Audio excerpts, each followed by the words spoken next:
Oh, what is up, ladies and gentlemen? This is I, Jacob McGovern, aka Cubics, and this is another edition of Shooting the Shit with Jacob McGovern, aka Cubics, and it is the best show here, the best show there, the best show anywhere.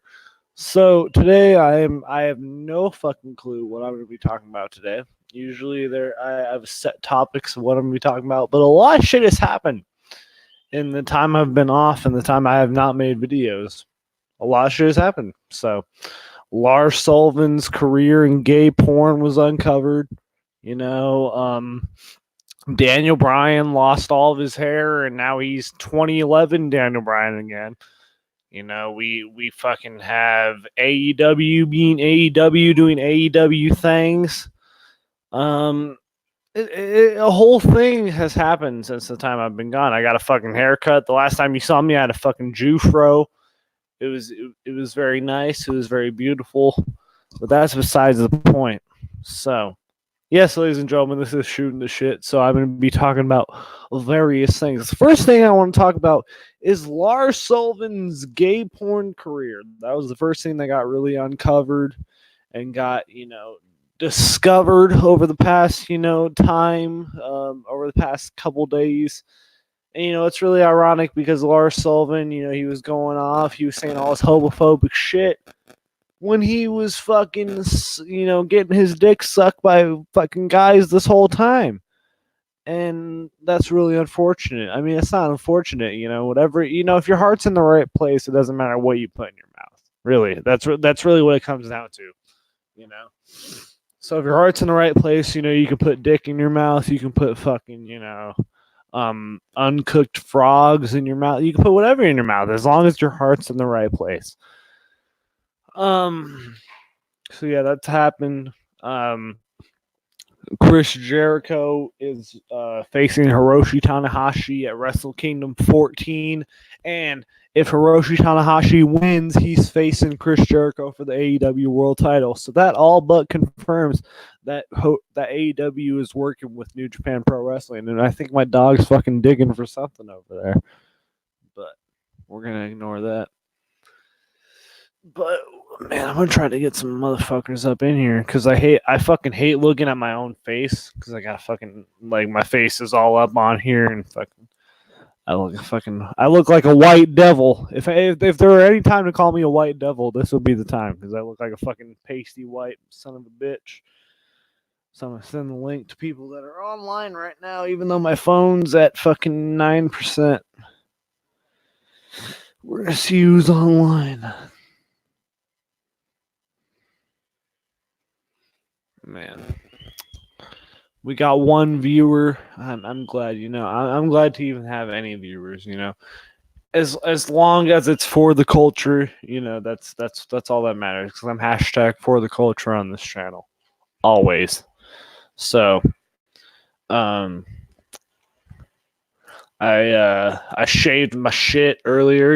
The shit just pretty much just looked like pubes were on my face. It looked like I shaved my shit under my balls and I fucking just glued it on my face. But that's really what it looked like. But it does not look like that anymore. Maybe right here, but that's all that matters. Not that it looks like that anywhere else, but as long as it looks like it right here, I'm okay with that. Oh fuck, my voice is about to give out. It's been a long winter for me. I'm not used to weather change. I'm usually used to the weather being hot as fuck because I live in Arizona, you see. So I'm used to the weather being a fucking scorcher. So I gotta... Now the weather's all cold and shit. Now I'm getting my nose all stuffy and I feel like shit all the damn time. Gotta talk about gay stuff happening in the wrestling world. And by no means is this going to be a long stream. If anybody else wants to join in on this shit, by all means, I'm fucking come on in to, shooting. If you want to shoot the shit, I really don't give a fuck. There was a, I recently commented on one of Will's streams that Ian was a weirdo. If Ian's watching this shit, Oh, Will Ferrell #1. Did you see? Or I'll post this shit right here. All right. Did you see that Vince Russo tweeted Tony Khan and Cody Rhodes saying he wants to help at AEW? Yeah, I did, and Vince Russo can go fuck himself with a fucking 10-foot pole. That's all I gotta say about that shit. Vince Russo has no. Vince Russo. Like, can anyone name me anything good that Vince Russo has done? I can. It's like that's what I'm saying. I want someone to name me good shit that Vince Russo has done because I legitimately don't know. Because his whole fucking owing Scott Casey Gale ad revenue kind of blinds my fucking vision on that. But you know, can is anybody out there? If anybody out there can name that shit, let me send the link to Ian. Fucking let's do that shit.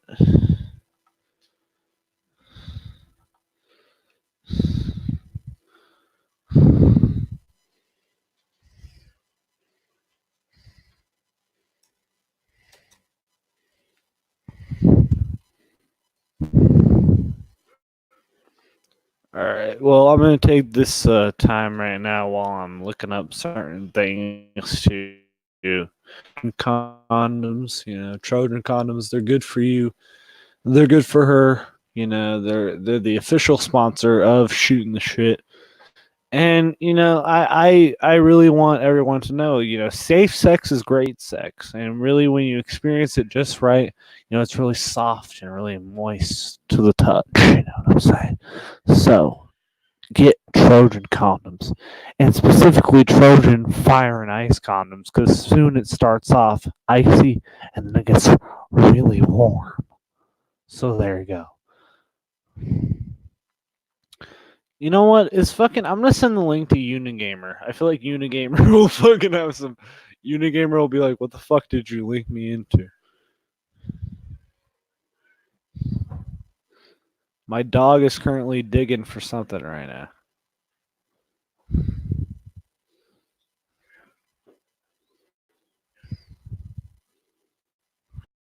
Fuck.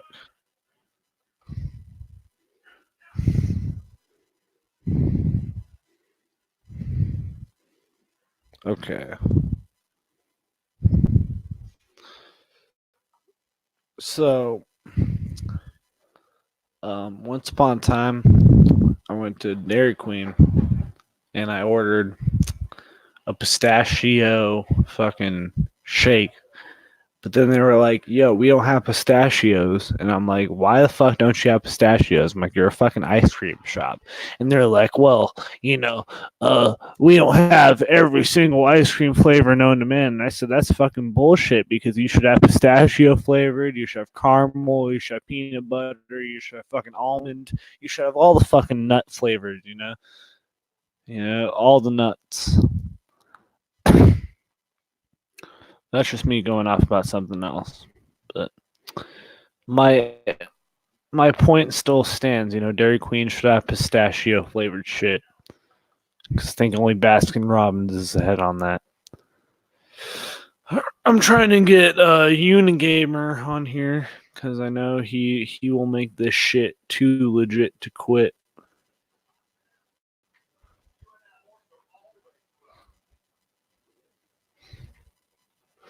So today, I saw the movie Brother Bear.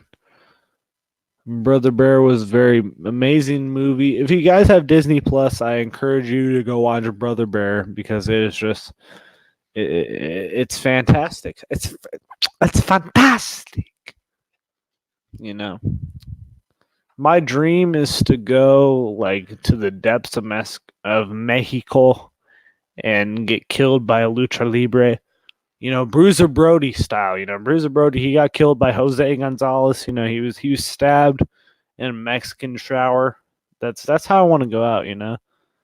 Just stabbed by Jose Gonzalez. That's fucking terrible. I should stop talking. But yeah, anybody else who wants a link, please come in here because I'm drowning. I'm drowning. Where's Jeff at? I need Jeff up in here. You know what? I have a phone for this exact reason.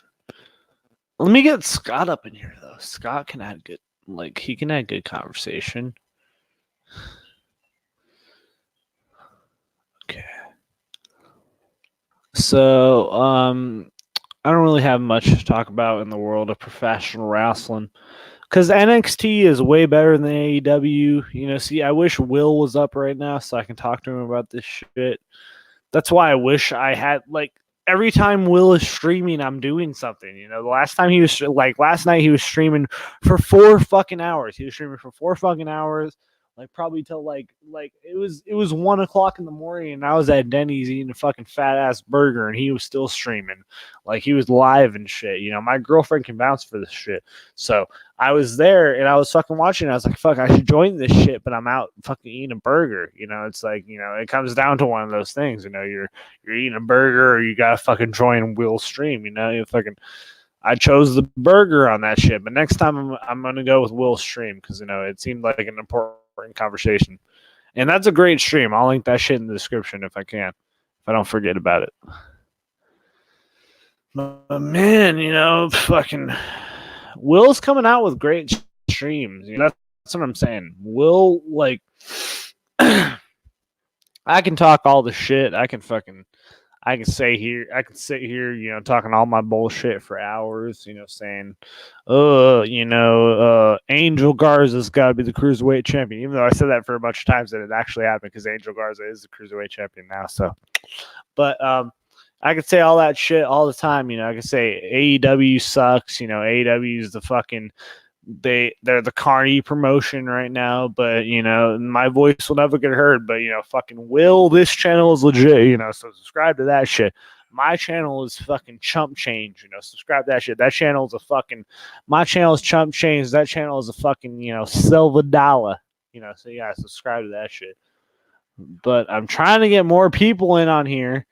Maybe Scott Casey Gale. I'm gonna send him the link. He's got it. He's got the link now. He's got it. He's got it. No, wait. It's not loading. All right. He doesn't have it yet, but he's about to. Russo was very annoying on Jericho's podcast. He kept saying bro after he... No, you know the reason why, bro. Why he said bro after every sentence, bro. Because Vince Russo created everything in wrestling. Vince Russo came up with the Montreal screw job, bro. Let me tell you something. Vince Russo jerks off to wrestling history, bro. And let me tell you something. I put mayonnaise on my cock and balls, bro, to fucking Bret Hart and Shawn Michaels because I came up with that shit, bro. When I see fucking Shawn Michaels go into the sharpshooter, bro, I just grab my dick, lace up the mayonnaise on my hands, and I grab my cock and I start stroking, bro, because I came up with that shit to see my plan go in fruition, bro. Let's not negate the fact I created wrestling, bro. All right, Scott Casey Gale, I don't owe him any fucking money, bro, because I had him on my channel. I had various ads on my channel, and Scott was on my channel, but he doesn't deserve any money, bro, because he didn't draw a fucking dime, bro. He needs to be on. He gained exposure on my show, bro. Yeah. Does my Vince Russo fucking sound good? I think it does. But yeah, no, Vince Russo, Scott Casey Gale ad revenue. I cannot stress that enough. But yeah, it's fine. Let me just send the link to Scott Casey Gale.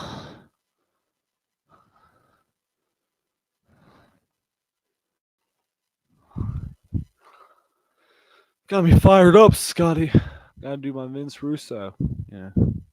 But yeah, no, I can very well agree that Vince Russo was annoying on Jericho's podcast. And Vince Russo is fucking annoying. Was my voice annoying just now? Yeah, that's what Vince Russo sounds like every fucking 5 minutes. So.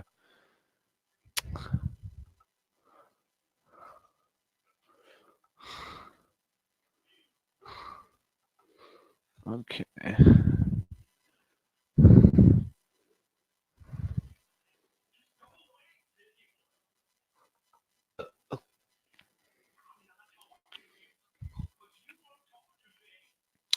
Trying to get more people in on here. I know it's very cringe looking at my ugly, pasty white face, but that's the adventure.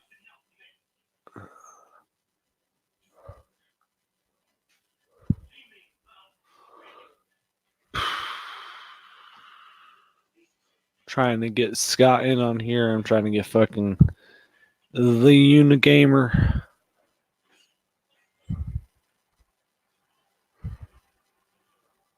Alright, well, I'll try something.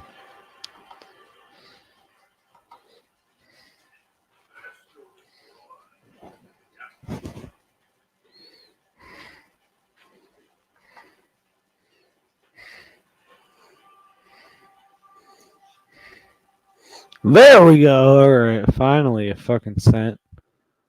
Fuck, dude. Alright, well, Scott, if you're still in on here, you're about to get the link. Alright. We're about to make this shit legit.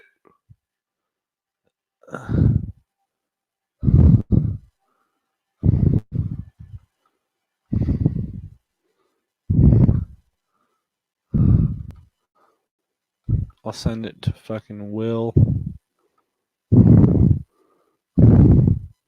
He's probably sleeping. I don't care.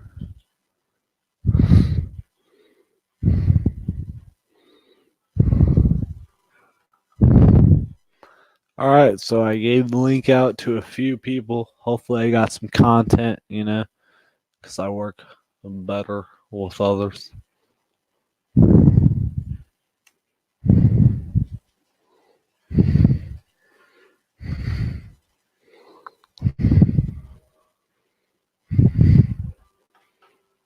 So there you go. So I'm going to take this moment to talk about, every now and then you need a penis pump, to pump your shit up, to make your shit look nice. It makes your balls look sweet. It makes your penile look even better, Makes you feel your nuts. We're seeing who's online right now. I send the link to Scott Casey Gale and I send the link to Unigamer. Scott says his fucking. I know Scott says his StreamYard never really works. I know that's what's coming. But come on, man. Jeff has the link and he's online right now, it says. So, he could come in anytime he wants, if he wants to. And I don't expect him to. So that's a privilege at this point. And I sent it to Will too, so it's happening. Who's someone else I can send it to? Fuck, man. I wish I should have done this shit during the day. I got to do this. I did this during the nighttime. It's midnight right now. No one's watching it. No one's paying attention. Scott Casey Gale might join. I don't know. We'll see.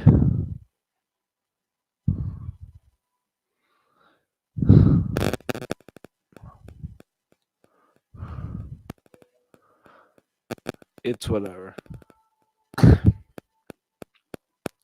I'm just waiting for the Unigamer, honestly, because I know Scott has troubles with fucking StreamYard, so I'm waiting for Unigamer right now. I'm praying for him. I'm hoping he comes on because he's great. He's great at everything he does. So we're gonna see, and we will wait patiently as a family.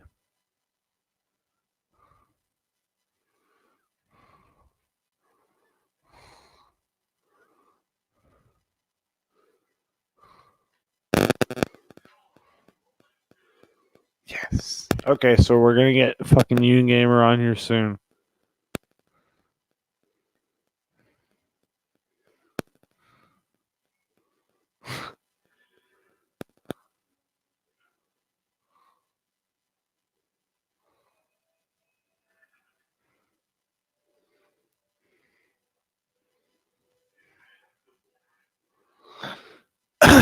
Fuck, man. So, you guys ever had fig Newtons? Fig Newtons are fucking delicious. Like they're figgy. They're Newtons.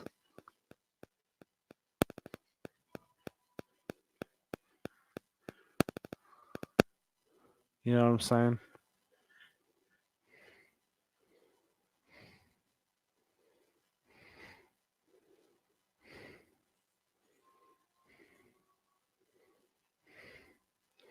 My phone is at 6%.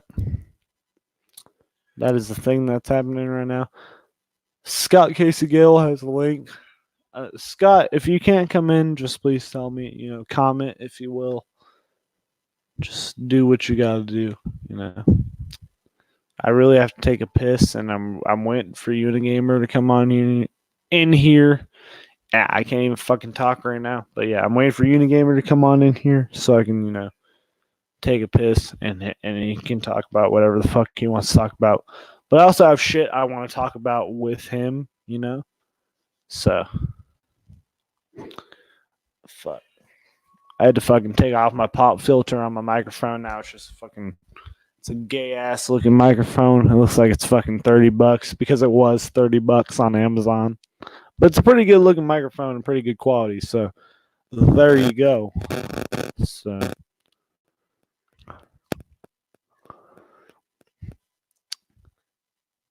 LMAO fig. See, Calmanian, fucking Dallas. Can I please give you the link to this shit, please? I'm gonna send you the link. You have the link now, Dallas. There you go. I need some content, man, because I'm gonna go insane otherwise. Because I'm just gonna keep talking about Fig Newtons and fucking Cheerios and fucking Lucky Charms and fucking Honey Smack and all these goddamn cereal brands that I don't even fucking know about. I don't even think Fig Newtons is a fucking cereal brand, but I'll make it a cereal brand. Make Fig Newtons cereal. There you go. But I don't give a fuck.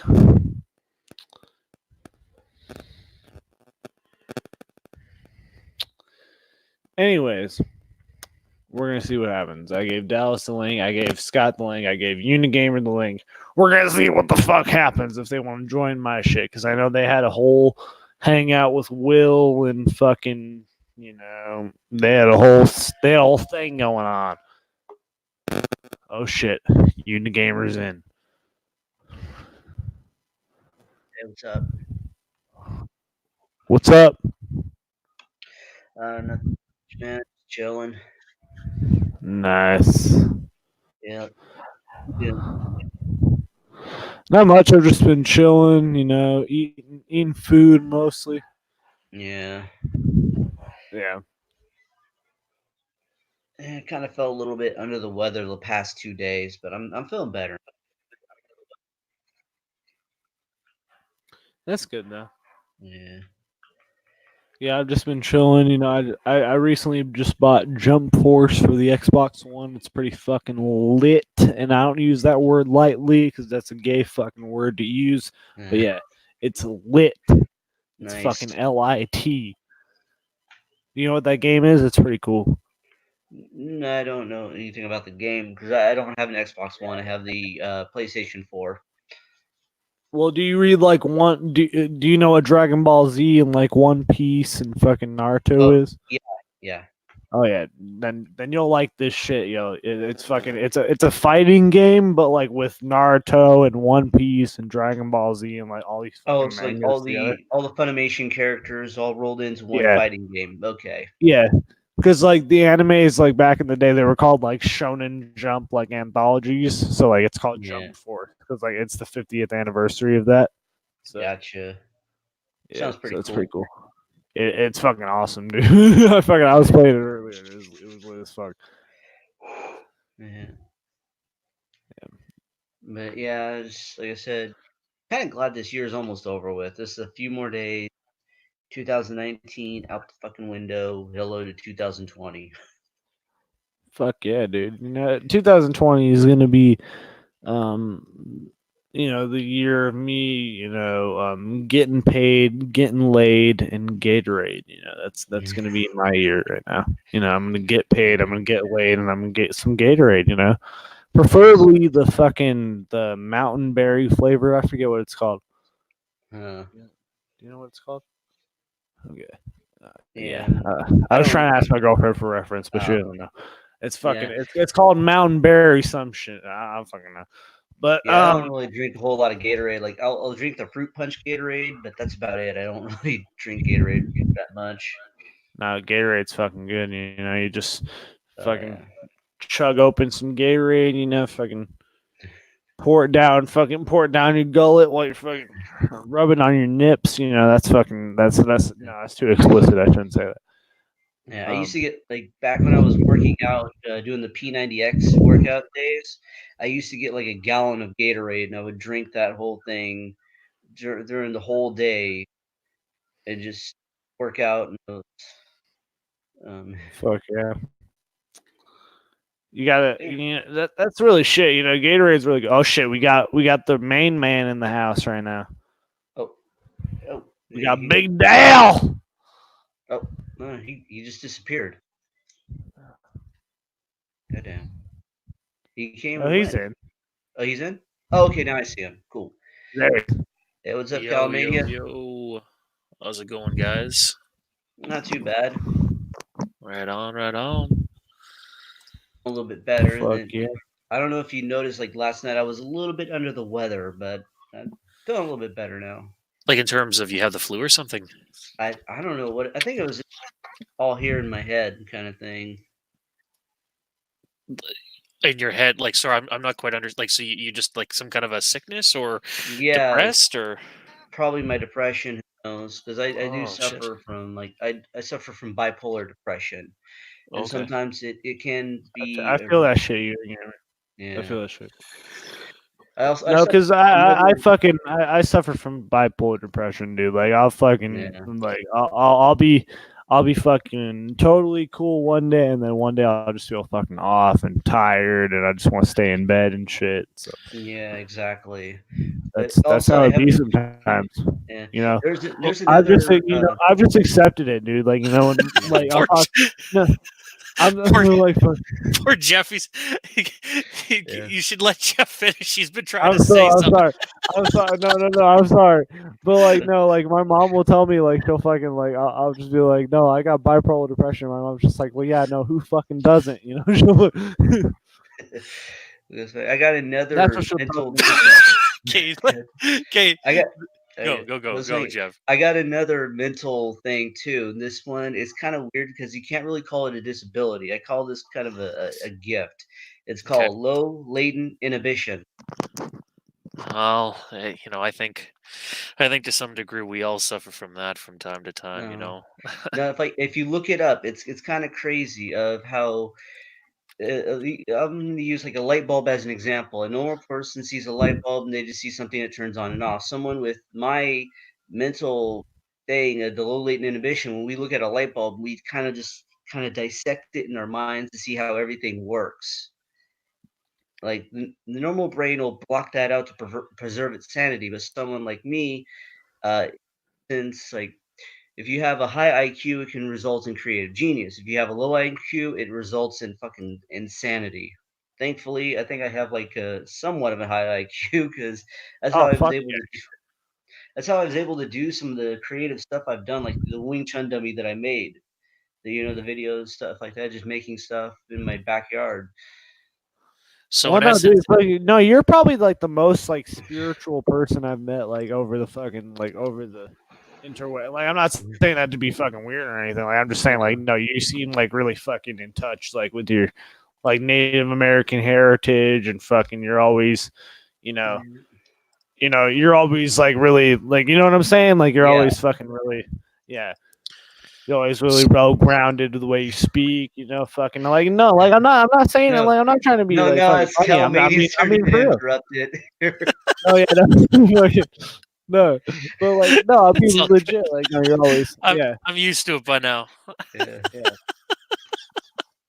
No, yeah, but you're probably like the fucking most like spirit. Like I've probably learned more shit about like spirituality from you than I've learned fucking more about Yeah. fucking from school or anything.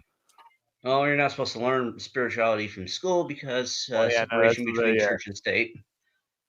But Yeah, no. yeah, If I were, no, I'm just to say if I don't really believe in like organized religion, but like fuck, if I were to, if I were to lean towards anything, it'd probably be like fucking, it'd be like Native American towards like because I'm half American, Native American myself. Actually, yeah, I don't look the part, but like I'm half Native American myself, so I lean towards more of that, like as spirituality, like type of that shit. yeah. Old And I native know ways, Melanie's yeah. in the chat, so. Does your father like? Do you still live with your dad? Or are you guys still rooming there, Jakester? Oh yeah, no, he lives here with he lives here with my mom. Oh, like weren't you guys rooming for a while or living together for a while? Oh Or yeah, no, it's I live with my mom. My dad moved in for a little bit, so yeah, oh, I it's a gotcha. little interesting dynamic. Oh, okay. No, sorry, I didn't mean to bring up like I was just the reason I asked Oh is no, because like I don't give a fuck. It's just fucking. I saw he It's had interesting. I saw he had some like I think it was some dogs or something, and I was like, oh man, I wish I was gonna say those are pretty cute dogs that he had, and I didn't know if you guys Yeah, got some dogs recently or what. yeah, no, he has a place out where he's living at, and then yeah, he has a bunch of dogs out there. So he has his own place, but he just recently moved in with me and my mom and shit. So yeah, he That's still has cool. his dogs though, because he has a That's girlfriend and shit. So yeah. it's a whole thing. No, that's cool. All right, on, Oh I yeah, no, gotcha. I don't give a fuck. Unless Yeah. a certain black man with glasses were trying to fucking dox me. Uh, I don't know if you I better be on the alert. Because he's coming after me. He's coming after all of us. Actually, actually, not anymore. not I'm pretty anymore. Yeah, not anymore. Because he's fucking. I'm Did he delete pretty his channel? Like I think he deleted his channel, didn't he? I haven't even tried to search. I haven't even like I'm not subscribed and haven't been, I so he I very tried to well search could have. for it. I couldn't find it. Well, I know that like, you guys know the story as to. Well, I think you know that like that his mom was contacted, right? Did you That hear about that? I heard No, a I little didn't. bit I of didn't it. hear about that at all. Yeah, well, because after Dark Horse got all that information on him, right? He had called. Well, and I think he's made this public too, so I'm not really stepping on anybody's toes by talking about this.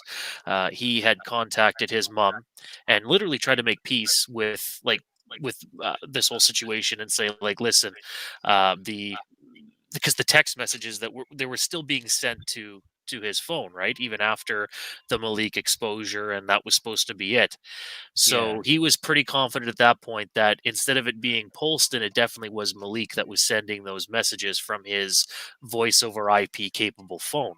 And he found out that Malik was obviously subscribed to a voice over IP phone before, and this is another number, so he'd be the most likely. Anyway, long and short, he had basically come to the assumption that this definitely is Malik. So then he phoned Malik's number, talked to his mother, who his mother didn't believe him, and was like, oh, who's this or whatever. So then I said, well, listen, let me I'm going to call and I'll see if I can talk. So I left Malik, I think it was two messages, because his mom must have like this old school voicemail, or like old school answering machine where it's not even digital, because you can only leave like maybe 30 to 40-second messages, and you guys both know I fucking talk like hours beyond hours, right? Kind yeah, of like I'm doing right Yep. now. So I Me had to too. call two times to leave my message, right? And I basically said, yeah, uh, like I have a colleague that tried to contact you earlier. I'm another individual, and that Malik is doing some pretty nasty stuff online. So if you guys don't want this to escalate further, we do know where he works. We know, he lives with you. You're his mother. We know he's almost 50. Like, this isn't some scam. This is yeah, legit. Your son is causing some shit online. So if uh, if we can talk about this and rectify this problem, that'd be great. Never got a call back from her. But then what was it? Maybe 6 to 8 hours later, it would have been that evening, because I called shortly before lunchtime that day. And that evening, I get a message from Dark Horse saying, hey, yeah, it looks like whatever call had worked, because his some videos that were about like that Malik had on his channel about Dark Horse was deleted. Like, I think talking about his ex-wife or something along those lines. All those videos had been removed.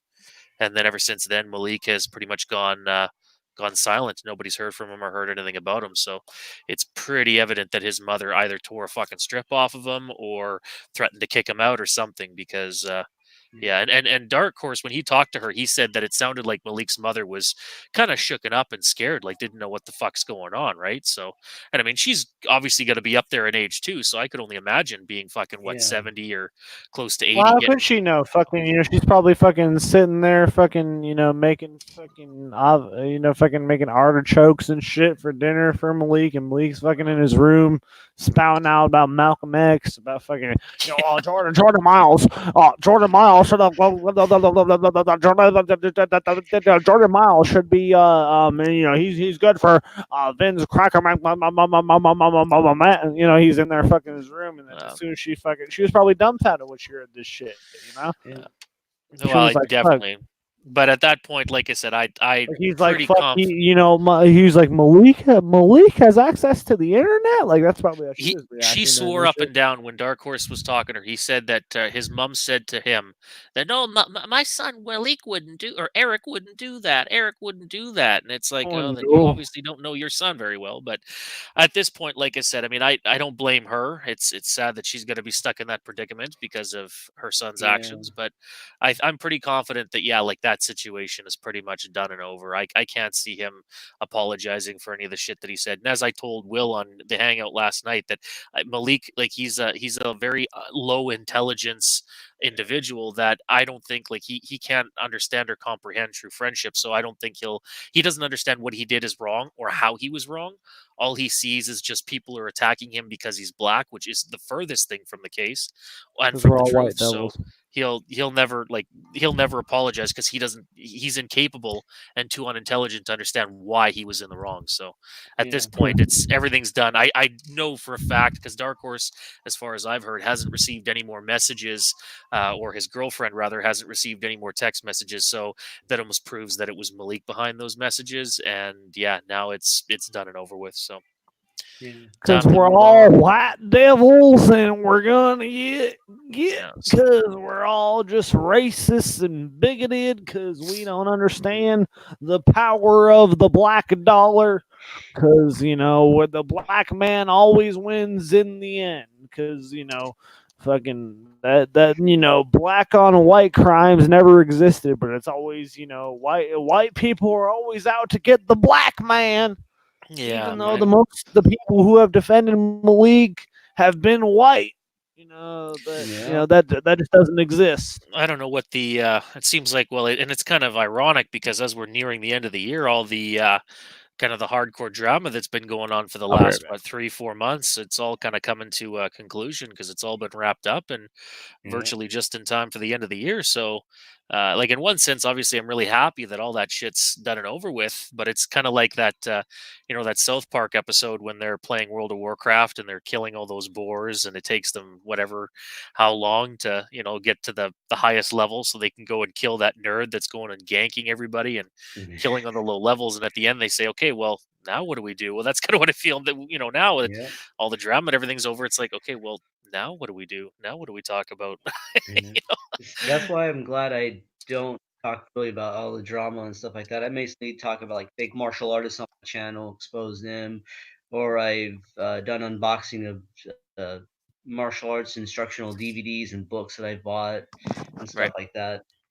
right. Because that's really more my passion, anyways. I used to be a huge wrestling fan. I used to talk about wrestling on my channel, but lately it's just like not really much to talk about with wrestling anymore. It's kind of really depressing. No, it's and that's the thing too. I think we all kind of initially started doing wrestling related content, but I think kind of the only thing I think that I like doing on YouTube now, obviously, is doing the hangouts and talking with a bunch of people about whatever subjects. But the other thing that I Yeah. really quite like, obviously, I need to get more equipment in order to do it more regularly. Would be like streaming, like gaming streams and whatnot, because that seems to I be agree. you know, Yeah. that's or even like I was gonna do some, which takes longer to prepare. It's easy to sit down and fucking launch some streaming software and play a game, but if you wanted to do, say, like a cooking episode, or how to make some cool recipes of some sort, Yeah. that shit takes a little bit more work, which I don't know if I I've want to actually, put that much time into. Dallas, But Dallas, I will pay money for fucking a Dallas cooking show. You just fucking, I've you should actually just done that fucking on my create. channel. yeah, No, you did. no, Jeff, you too. Jeff, you just gotta fucking both of you. I will. You both. I'm throwing out a challenge for both of you right now. You guys gotta fucking, Jeff and Dallas. You guys gotta make videos of both of you making sautéed potatoes. I want to make you guys make your own version of sautéed potatoes with like rosemary and fucking all that shit. You I've just make a actually video for it. I've Gotta actually do. done cooking videos on my channel before. And I've actually a while back ago I shared one of the cooking videos I did. It was when me and my grandma made Christmas cookies. I don't know if you. Oh, Fuck yeah. that's Yeah, I cool. shared it on Facebook because that was Right kind on. of how I got my start. Was when me and my grandma made Christmas cookies when I was a little kid, and my aunt and her boyfriend at the time came over, saw the Christmas cookies that I made, and he goes, "These are the ugliest cookies I've ever seen, but they taste good." Oh, that's right on. That's Yeah. That was actually the that's story my grandma told at the beginning of the cooking video too. it reminds me, and that's a lot of people enjoy that too. There's a cooking, or not really a cooking show, but when I'm looking for recipes and shit like that, you go on YouTube, and it's I think it's called Great Depression Cooking is the name of the YouTube channel. It Oh, was some old lady. Unfortunately, she's passed now, but she talked about making meals and shared recipes from the Great Depression, like oh things wow. that obviously, because not they were poor as fuck, nobody had a lot of money, right? Yeah. And she talked about growing vegetables in her garden and making how her they always used potatoes, because really potatoes in every recipe for every meal, because that was the only thing they could afford, right? And they talked about making like a potato soup and shit like that. And there was some actually good recipes that were on there, but yeah, it's I don't know, people like watching that shit too, and there's some good ideas and recipes that are out there that people could try, obviously. But Yeah, I mean, some videos I've done, I showed how to make Indian tacos, which is something I learned from my great grandma, which those are really good, by the way. nice. Yeah, how to make Fuck fried yeah, I rice. bet they are, dude. Yeah, also I showed how to make some Japanese rice and honey Asian pork chops I learned to make when I was in Japan. Oh wow, Yeah. Fuck yeah. that's really cool, man. Yeah, The only thing also I know how to make chicken is fucking cacciatore, like that was another thing I made too. It was a which? Sorry, what was that? Chicken cacciatore. What I've chicken cacciatore. So what exactly is that? I've never heard of that. It's kind of like it's kind of like spaghetti. Um, but it's kind of hard to describe. But yeah, spaghetti with chicken in it, and um, use red wine. God damn, I forgot. It's been a while since I've cooked it. I might cook that tomorrow. That actually does sound good. I'll have to check that out. That sounds pretty cool. Yeah, Nice. it pretty does sound good. fancy. I did it for Valentine's Day, a Valentine's Day video. Oh, So okay. cooking for my girlfriend at the time. Right on. Yep. That's how come I'm so sexy. Not because I look like a member of a boy band, not because of the muscles, because I can cook in that damn kitchen. There you go. No, a woman loves a guy that can cook, right? So, Exactly. and I'm sure you had some fantastic dessert afterwards. Wink, wink, nudge, nudge. Oh, you did. Yeah, yeah, Oh you boy. did. That reaction says it all. Uh, Jeff got a Jeff, little bit of the no, fucking Jeff gets all the fucking poontang. I can tell you, man. Jeff He's got a little bit fucking, of the pie after the Yeah. meal. Jeff's fucking. He was doing a stream one time. I think it was on Will's stream, and he was fucking like he was kicking a fucking like punching bag. Fucking, I was like, damn. No, no, it was I on was like, yours. I know. I was thinking, I was like, fucking Hyman's beware. It's fucking. So what happened to your? It seems every time I see your microphone, there's another piece of it that's been either broken or removed. What's going on with that? Oh no, fucking my pop filter is fucked up right now, and it's always been like that. It's always been like loose and shit. So I just took it off for this one. Oh, it reminds me of my ex-girlfriend. Okay, I see. Yeah. She was loose and shit too, but Yep. oh well, it I'll tell you happens. that. That's what happens when you've been ridden by so many men so hard. Oh no. Yeah. Well, Loosey goosey. Oh well, that's Fuck. okay. That's why I don't Fucking mess around with certain friend of mine's exes. Fucking Melanie says WWE is just dull now, and I mean, if you say it's just dull now, that's like fucking, that's like fucking a burlap sack pussy, for like 6 months, and then like after like the seventh month, you're like, oh, well, this shit feels loose now, but it's like this shit has felt loose for fucking 6 months, it's fucking, Yeah. so WWE has always been dull. What do you mean it's been dull now? Fucking, it's not dull just now. It's been dull for fucking the past 3 years. Yeah. I'd say Exactly. the time, like, I'll ask you guys because I'll answer my own question, but like I'll ask you guys, when was the last time you guys have been like legitimately excited for anything that's happened in WWE? Would be probably the Nexus debut. Yeah.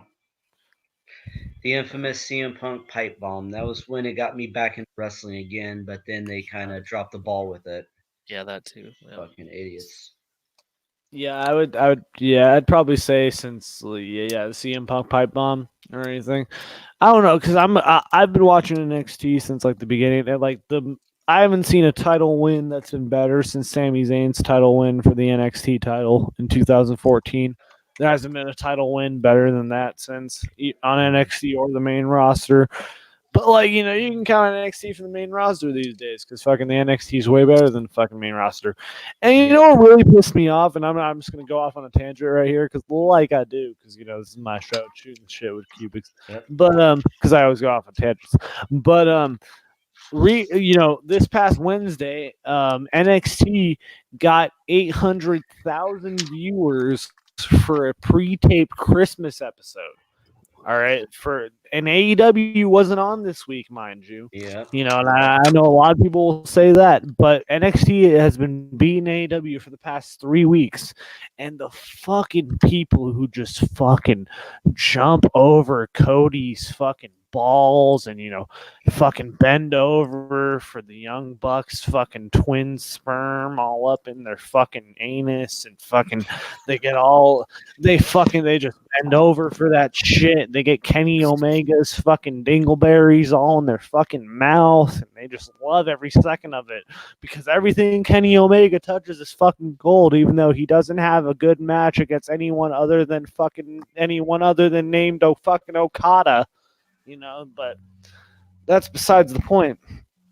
I'm just saying, fucking AEW has they need, I don't know what they need. It's been announced that if Chris Jericho loses at Wrestle Kingdom 14 against Tanahashi, and then Tanahashi gets a title shot at the AEW World Title, then Chris Jericho needs to lose. By all accounts, Chris Jericho needs to lose because if Tanahashi is going to challenge for the AEW World Title, that makes everything good for AEW because now they have New Japan people in there.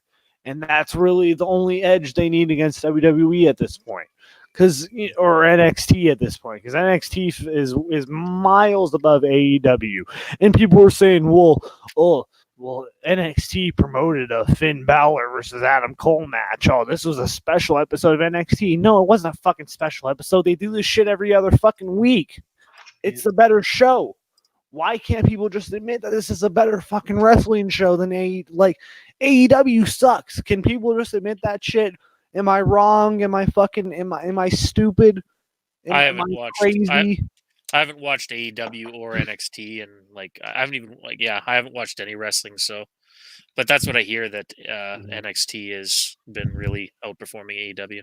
Yeah, what I do is I'll watch NXT live, and then I record AEW, and then I watch the recording of AEW afterwards to compare the two. And yeah, NXT is much better because WWE, when they go after talent, they go after people who are serious about being wrestlers, where AEW is just going after their friends who like to play wrestler. They're going after their fucking friends, and that's what the problem. Why? And fucking Chris Jericho. I know you're being generous, and me. I'm a 19-year-old fucking kid from Arizona, and I don't know shit about I don't know shit about wrestling. I've never taken a bump ever. Well, I mean, I don't know. My dad fucking throws me to the wall all the fucking time. Since I was fucking 9. So I guess I say I have taken a bump before. But Yeah.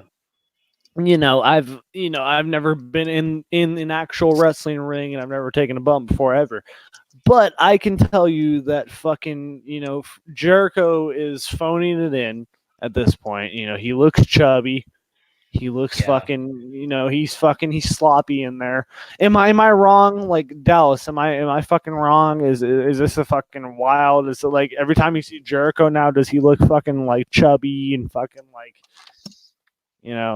like Well, I'll be honest, he's in a hell of a lot fucking better shape than I am, so I can't really be one to criticize. But obviously, he's not as thin as what he used to be in WWE. not even no, he's not even thin as what he was like 3 years ago, not even 2 years But ago. like, are you sure that's like? I mean, I wouldn't call him like. See the, and maybe this is just me, but I like the aspect of fat. People take the aspect of what it means to be a fat fuck way overboard. Like you could be 10 pounds overweight, and today's Well, I'm not world, some of calling him these a fucking fat fuck. I'm just saying, like, he shouldn't be a fucking, like the top world champion of a fucking company. well, Fucking who would you put as going. champion though in AEW? Like that. I mean, again, I don't like, and I'm being serious. I don't know who, like, because I don't I would watch it say enough.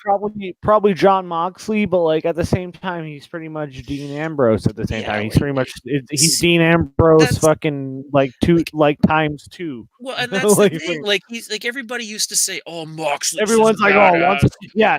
Yeah, and he's like he's really like once he gets out on the indie scene, watch I don't out for John Moxley, and it's like I don't fucking okay. This is notice. Dean Ambrose, Yeah, fucking it's It's Dean Dean Ambrose Ambrose saying with fuck. a name change. That's all it is to me. Yeah, you see, and maybe that's an unpopular opinion. And I mean, I'm not trying to bash the guy, but I'm not more entertained by Moxley versus Dean Ambrose. Like I don't really notice a difference. You know what I mean? Yeah, But like fucking like I don't know. I don't well, really know and who on and AEW like. here's the thing, like if it were like if, and like see and like I agree with you, like it's not drastic of a fucking change. All it is a name change. Like it's literally Dean Ambrose in AEW. Like that's all it is. Yeah, Yeah, but that's all it is. But like if you were that's why I was saying like Randy Orton's probably going to AEW, and I was wrong about that, because Randy Orton's probably trolling the masses. But, well, like if Randy Orton went to AEW, that'd be a legit game changer. That'd be Yeah. yeah. that'd be interesting because you wouldn't expect that shit. So, or like even if they had fucking Ryback, if they had Ryback come in, they just have all these dumb motherfuckers, and that's what I was getting at initially. Like they have all these dumb motherfuckers like Marco Stunt and fucking Joey Janela, and I've already ranted about Joey Janela enough. Like that motherfucker doesn't deserve a contract. He looks like a fucking tub of mustard if he had legs. But like fucking fuck Joey Janela. Like they should have fucking Enzo up in there. They should have Rouge, who's a fucking amazing talent. They should have fucking Will Ospreay. They should have all these indie Jay talent. White.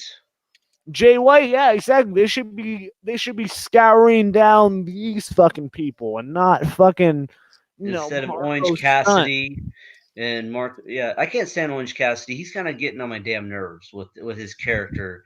It's like I see. Okay, I'm kinda kind of like- conflicted on Orange Cassidy. I kind He- of like him. kind of I has kind this of like him a attitude, little bit. like, do I really want to be here, kind of thing. He just has his hands in his pockets. Like, I started wondering why the hell does Jim Cornette keep calling him My Little Dog Pockets? I'm like, He oh, keeps saying it's his pocket. He keeps saying it's his pockets. That's his gimmick. and that's the thing too with those. And stupid anyone fake who kicks. shit, and I gotta say, anyone who shits on Jim Cornette, you're not a true wrestling fan. Because I look forward to Jim Cornette's rants on AEW more than I look forward to the AEW show. Has Yeah. he commented on the huge? I didn't watch the full episode, but obviously it was huge talk of the town when it happened. That terrible was it like I don't know because again I'm so bad at these names. These crypt keepers or whatever the fuck, and the one guy was missing the punches. creepers. Yeah, Oh, and the he- Dark Order. he Or the did. Dark- Yeah, I'll yeah. link that shit to you. yeah, Yeah. because I Oh, wanted yeah, to he hear did what he it. had to say about that because that'd have been fucking hilarious. Oh god! If I Yeah, remember I'll one of link his that rants, shit he to talked about when he saw the fat guy without his mask. He thought that was a fat dude who worked at the concession stand. When he saw him in the locker, he's like, "What the hell's this fat fuck who works in the concession stand doing in the locker room with us?" Who said that now? Jim Cornette. Oh fuck! When he saw him without the mask, he thought he was a guy who worked in the concession stand. Oh fuck! I Like wouldn't. that's Oh no, I wouldn't fucking doubt it. Because everyone gets a chance. Fucking And That's my dad, when he saw Nyla Rose for the first time, I told my dad, I was like, "Yo, that's Nyla Rose." I'm like, "She's the first transgender, women's wrestler ever." And my dad got fucking livid, and I was just like, Dad, it's 2019, fucking. He was just like, "No, I could fucking put a wig on there, I could fucking go out there." And my dad was dead ass serious, and I'm just like, "Dad." I'm like, I'm like, she's probably had surgery, she probably has tits and shit, she probably has fake tits. But yeah, Nyla Rose will be the fucking women's champion very soon. We'll see it happen.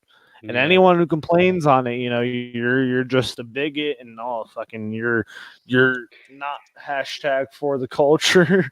And, I honestly thought that was stupid that Riho beat her for the women's championship. oh yeah, who's Riho, by the way? Like, she hasn't appeared on TV in fucking 3 weeks. She's like a She skinny hasn't. Japanese chick who's I want to say It's a she's like skinny. 100 It's a pounds fucking soaking wet. Japanese. It's a Japanese girl with big teeth. That's all she is, and she has to compete in the match. No, I'm not saying she's. I'm not being racist just because she's Japanese. I'm just saying she hasn't done jack shit at all to earn her way as the women's champion. Like, I'm just saying, make Awesome Kong the women's champion. Like, have Awesome Kong just mow down people and become the women's champion. Like, that's what I would have done. But like, I'm not a wrestling booker, and I'm just fucking, I'm just a dumb kid. But like, what do I know? I'm just a fucking bigot. Has Awesome Kong cut any promos, like actual No, promos not on at all. AEW? No. Like Not at all. fucking Randy Rose is Well, the one who cut the online. It's promos. online, Dallas. It's on YouTube on Being the Elite.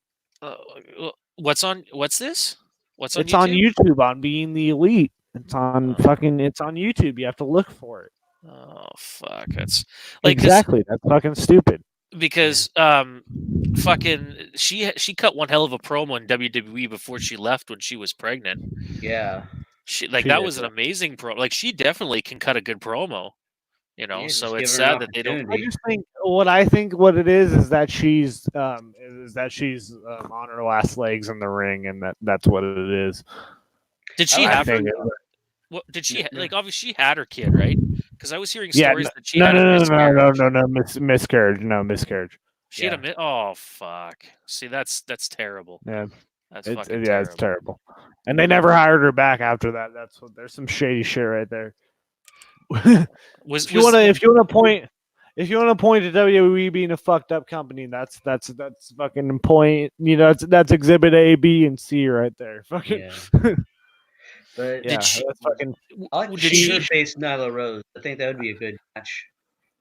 Awesome Kong versus Nyla Rose. I think that would be. Well, yeah, no, she never had the baby, and they never hired her back. Like, after that, they let her contract expire, and they never hired her back. Well, they did have her back for the Royal Rumble, though. No, they had her. No, but she was still under contract. That's what I'm saying. Like, her baby was dead at that. Like, her baby was still like dead at that point. But like, they never they just kind of let her contract expire. You know what I'm saying? Yeah. Yeah, they never did anything after that. Well, if it's guaranteed money, I'd be like, fuck it. I'm gonna get paid no matter what. I mean, yeah, guaranteed money. Yeah. I would like. Wouldn't you want that? Like, if okay, they're gonna let my contract expire. Hey, if I'm getting paid, I don't give a fuck. I'll just use this money to catch up on my TV time, like Kevin Nash said. Oh, yeah, definitely I would. Like what was it when Vince bought WCW, and then Kevin Nash had that guaranteed money, so he didn't go to WWE. He was like, you know what, I'm just gonna kick back and catch up on my TV watching. No. That's what he did until his contract expired. A lot of people did that. No, I would have done the same thing. Like, do I really want to go to WWE, get less money, and probably get fucked over like a lot of the wrestlers in WWE did when they were from WCW? A lot of wrestlers got fucked over from WCW that went to WWE. This is called spade a spade. It's true. I honestly thought Buff Bagwell would have been a perfect fit for WWE with his charisma and his attitude and everything. I thought he was a perfect fit. But yeah, he would have been, but he would have, like, if anything, he would have been like Attitude Era mid card is best. At least, but still, he still could have been at least a mid Carter though. He could have been Yeah, that no, they fucking. But intercontinental. once he was associated with WCW, and they had that whole, they were gonna make like when that, like if you watch that whole Booker T versus Buff Bagwell match, like that was like when they dimmed the lights and made a whole they had the whole WCW light, and that was gonna be a whole fucking show. Like they were gonna make like WCW and like Raw, like it was gonna be a whole thing. But like Buff Bagwell ruined it in one night. So. What about good old Jimmy Wang Yang? Whatever happened to him? Oh my Oh god. fuck yeah! I mean, he was good. I love Jimmy Wang Yang. You know, same thing. Like that whole cruiserweight division, 2007, 2006. It was underrated. I still say anytime they needed somebody to get their ass handed to them, they'd call up old Jimmy Wang Yang. Good old Jimmy Wang Yang would be there to get his ass kicked for the Remember company. Kung Fu Naki? Remember Yeah, Kung Fu that Naki? now he's a fucking announcer for the pay-per-views. Yeah, Kung Fu Naki. Fucking that was a beautiful. Fucking remember. goofball he was. What a goof. Yeah.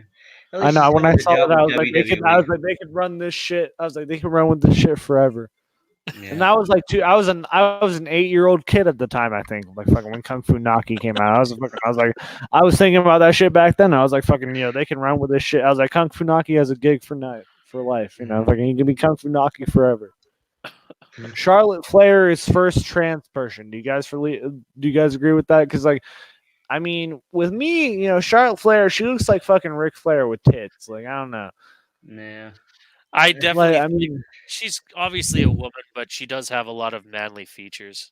I think it's from steroids. Yeah, that's kind of what I think too. It's very possible. I wouldn't be And surprised. she has a really big like I told in Will's hangout, she has huge vaginal lips. Like anytime she's wrestling in her fucking uniform and that golden, oh yeah, no, it you can sticks see out. you can see her fucking like she's got a camel toe like for days. It's Like hilarious. she put a plunger to that shit or something. She literally needs Well, to no, wear that's it. why they fucking like they blacked it out. I think at one point, like there was a show where they like it was her, I think against Sasha, and she like did like a bridge and like her vag lips were like full on display, and they had to like dark the screen because it was so bad. They were like fuck. They were like yeah, we don't want the kids seeing this. I wouldn't doubt it. Mommy, what's No, that? I know, like legit. I think look it up because it was bad. That's fucking bad. like that. Mommy, what's that? That is some nasty curtains there, son. Fucking that is an Arby's sandwich. Yeah, it's the Arby's triple meat sandwich. No kidding, that's exactly what it is. Yeah, That's what I used to say about when Britney Spears and that whole thing of her getting out of the limo, that picture. I was like, oh man, now I can't eat at Quiznos anymore. Looks like it looked like roast beef was thrown triple against the meat at wall. Quiznos. That's what it looked like. It looked like roast beef thrown against the wall. That's Yeah, no, funny. literally, like one day I was just scrolling through Facebook and all I saw was just Charlotte's bare ass because she decided to pose for ESPN's body issue, and it was just like it was like, come on, like and it was her posing with her tits all out, and it's just like okay, but her tits are fake. Like Well- I'm sorry, I don't mean to be that guy, but like her tits are fake. She has the body of Ric Flair, and we've all seen Ric Flair's ass. I mean, if you've seen Hulk Hogan versus Ric Flair 2010 on the Hulkmania fucking Australia tour, then boom, No, I you've didn't seen see Ric that, Flair's ass. thankfully. I did Yeah. not see that, So- thankfully, but Yeah. no, So I don't want to see I'm just that. telling you, if you want to see Ric Flair's ass, there you go. So Ric No, thank Flair, he's always, Ric Flair is fucking he's a legend in and of himself. But if you see Charlotte Flair, she looks like Rick with tits, and all the plastic surgery isn't going to save you from that, Charlotte. I'm sorry, but like if you can see in Charlotte's face, she's had a lot of plastic surgery, she's had a lot of good shit done, but in 10 years, that's not going to look very well. I'm just being honest. People like I'm sorry, women who get plastic surgery in their 30s / like from their early 20s or like late 30s, like that's just not a good. It doesn't look good on anyone because why the fuck? Like your face isn't fucking like. like, am I wrong? Like, why would you get fucking plastic surgery when you're in your fucking early 30s? That's just fucking terrible. And No, and definitely not. Charlotte's gonna look terrible. I'm saying, like, when she gets to be like 40 something or like She's 50 gonna have something, that she's Joan gonna look Rivers fucking. look. She's No, gonna have yeah, that. she's exactly. She's gonna look. No, she's gonna look exactly like Ric Flair, but like with tits, like with fake Mhm. fucking double D tits. That's what. And I'm As long as she sorry to doesn't. say, but like for as long- kids of now, like that's what you gotta look forward to. And I'm sorry. As Well, long as and she doesn't do what her dad does. Remember, I well, don't know. I've heard some stories about her dad. Like one time, Rick Well, as actually long as she walked. sticks with No, no, no, no. Andrade, Hold she on. won't. No, She no, no. won't. Yeah. Well, what happened one time? Her dad, Ric Flair, walked into a Denny's wearing nothing but a robe, and he yells out, "Women stare in ecstasy, men stare in jealousy. The Nature Boy is here!" did he Woo! really? Seriously? Yeah. What Oh the fuck yeah! fuck? Of course you did.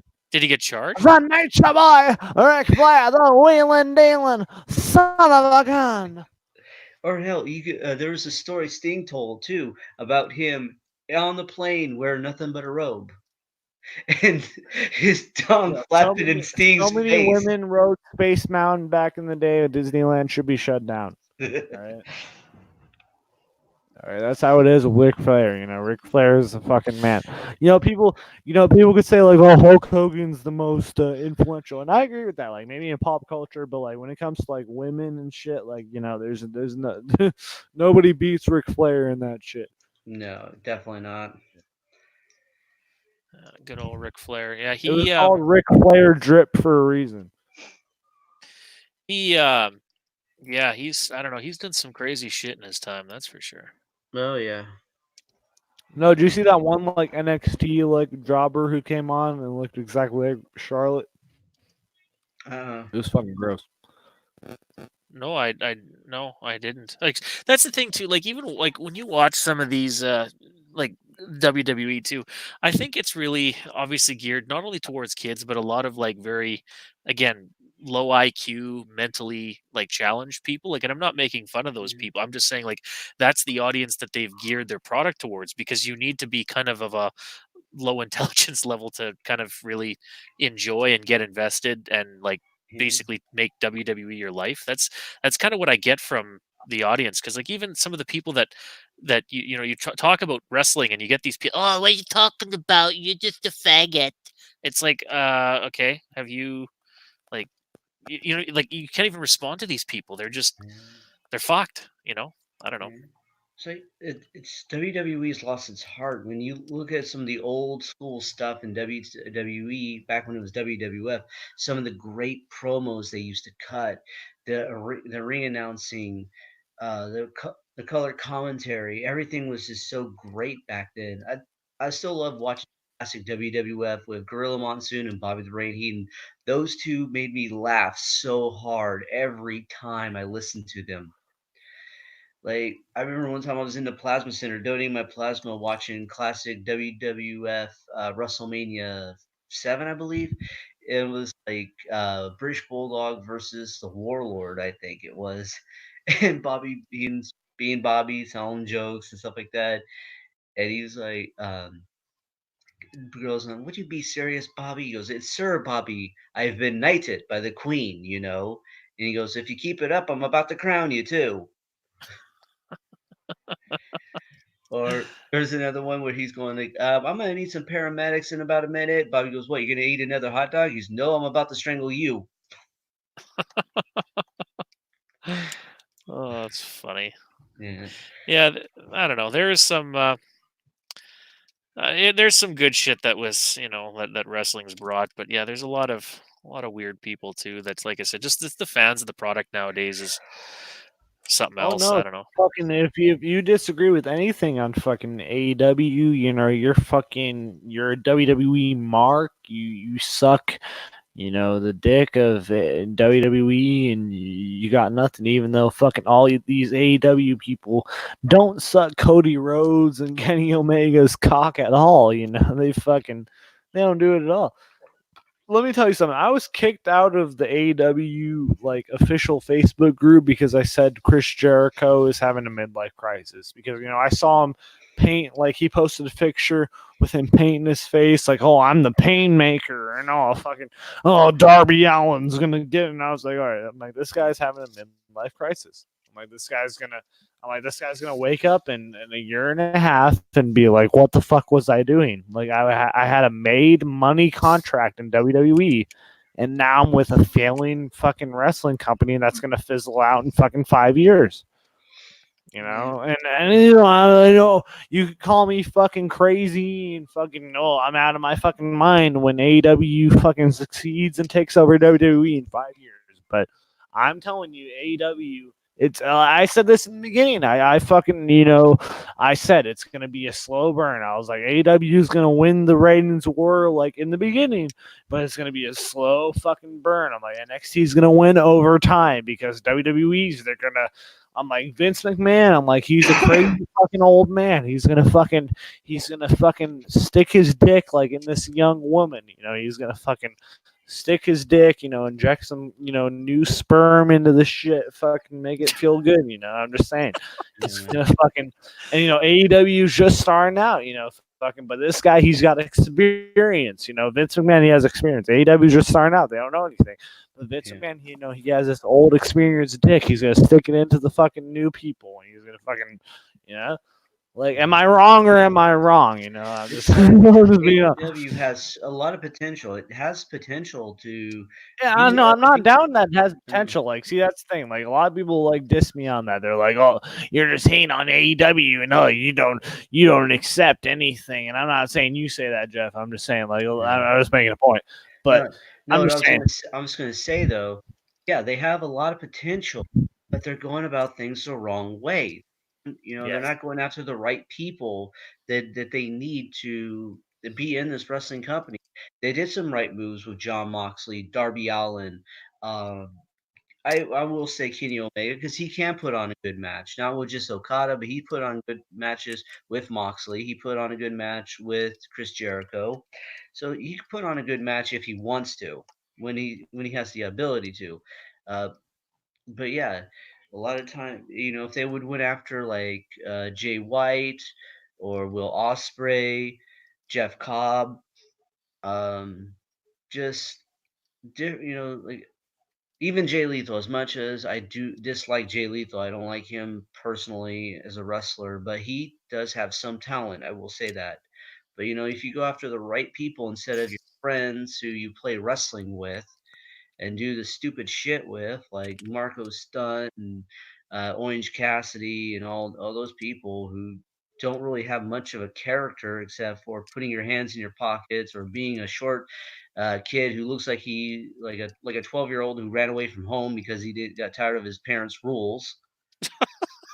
That's what Marco Stunt looks like. He looks like a 12-year-old who ran away from home.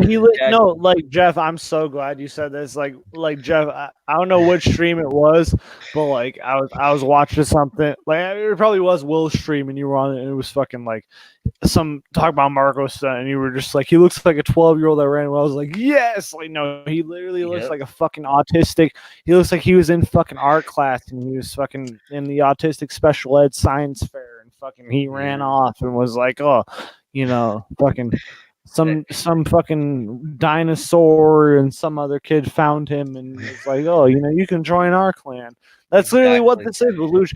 And if they presented that as the story for their show, I'd be fully behind it. But no, that's not what it is. And every time Marco Stunt is on screen with Luchasaurus and Jungle Boy, I immediately lose interest because it fucking brings their act down fucking a million miles fucking down to the bottom of the sea, bro. It's like you have a fucking cement fucking tied to your fucking ankle and you're going down to the bottom of the sea like fucking Aladdin or some shit. So they need to fucking Marco Stunt, like he needs to fucking like he needs to get injured.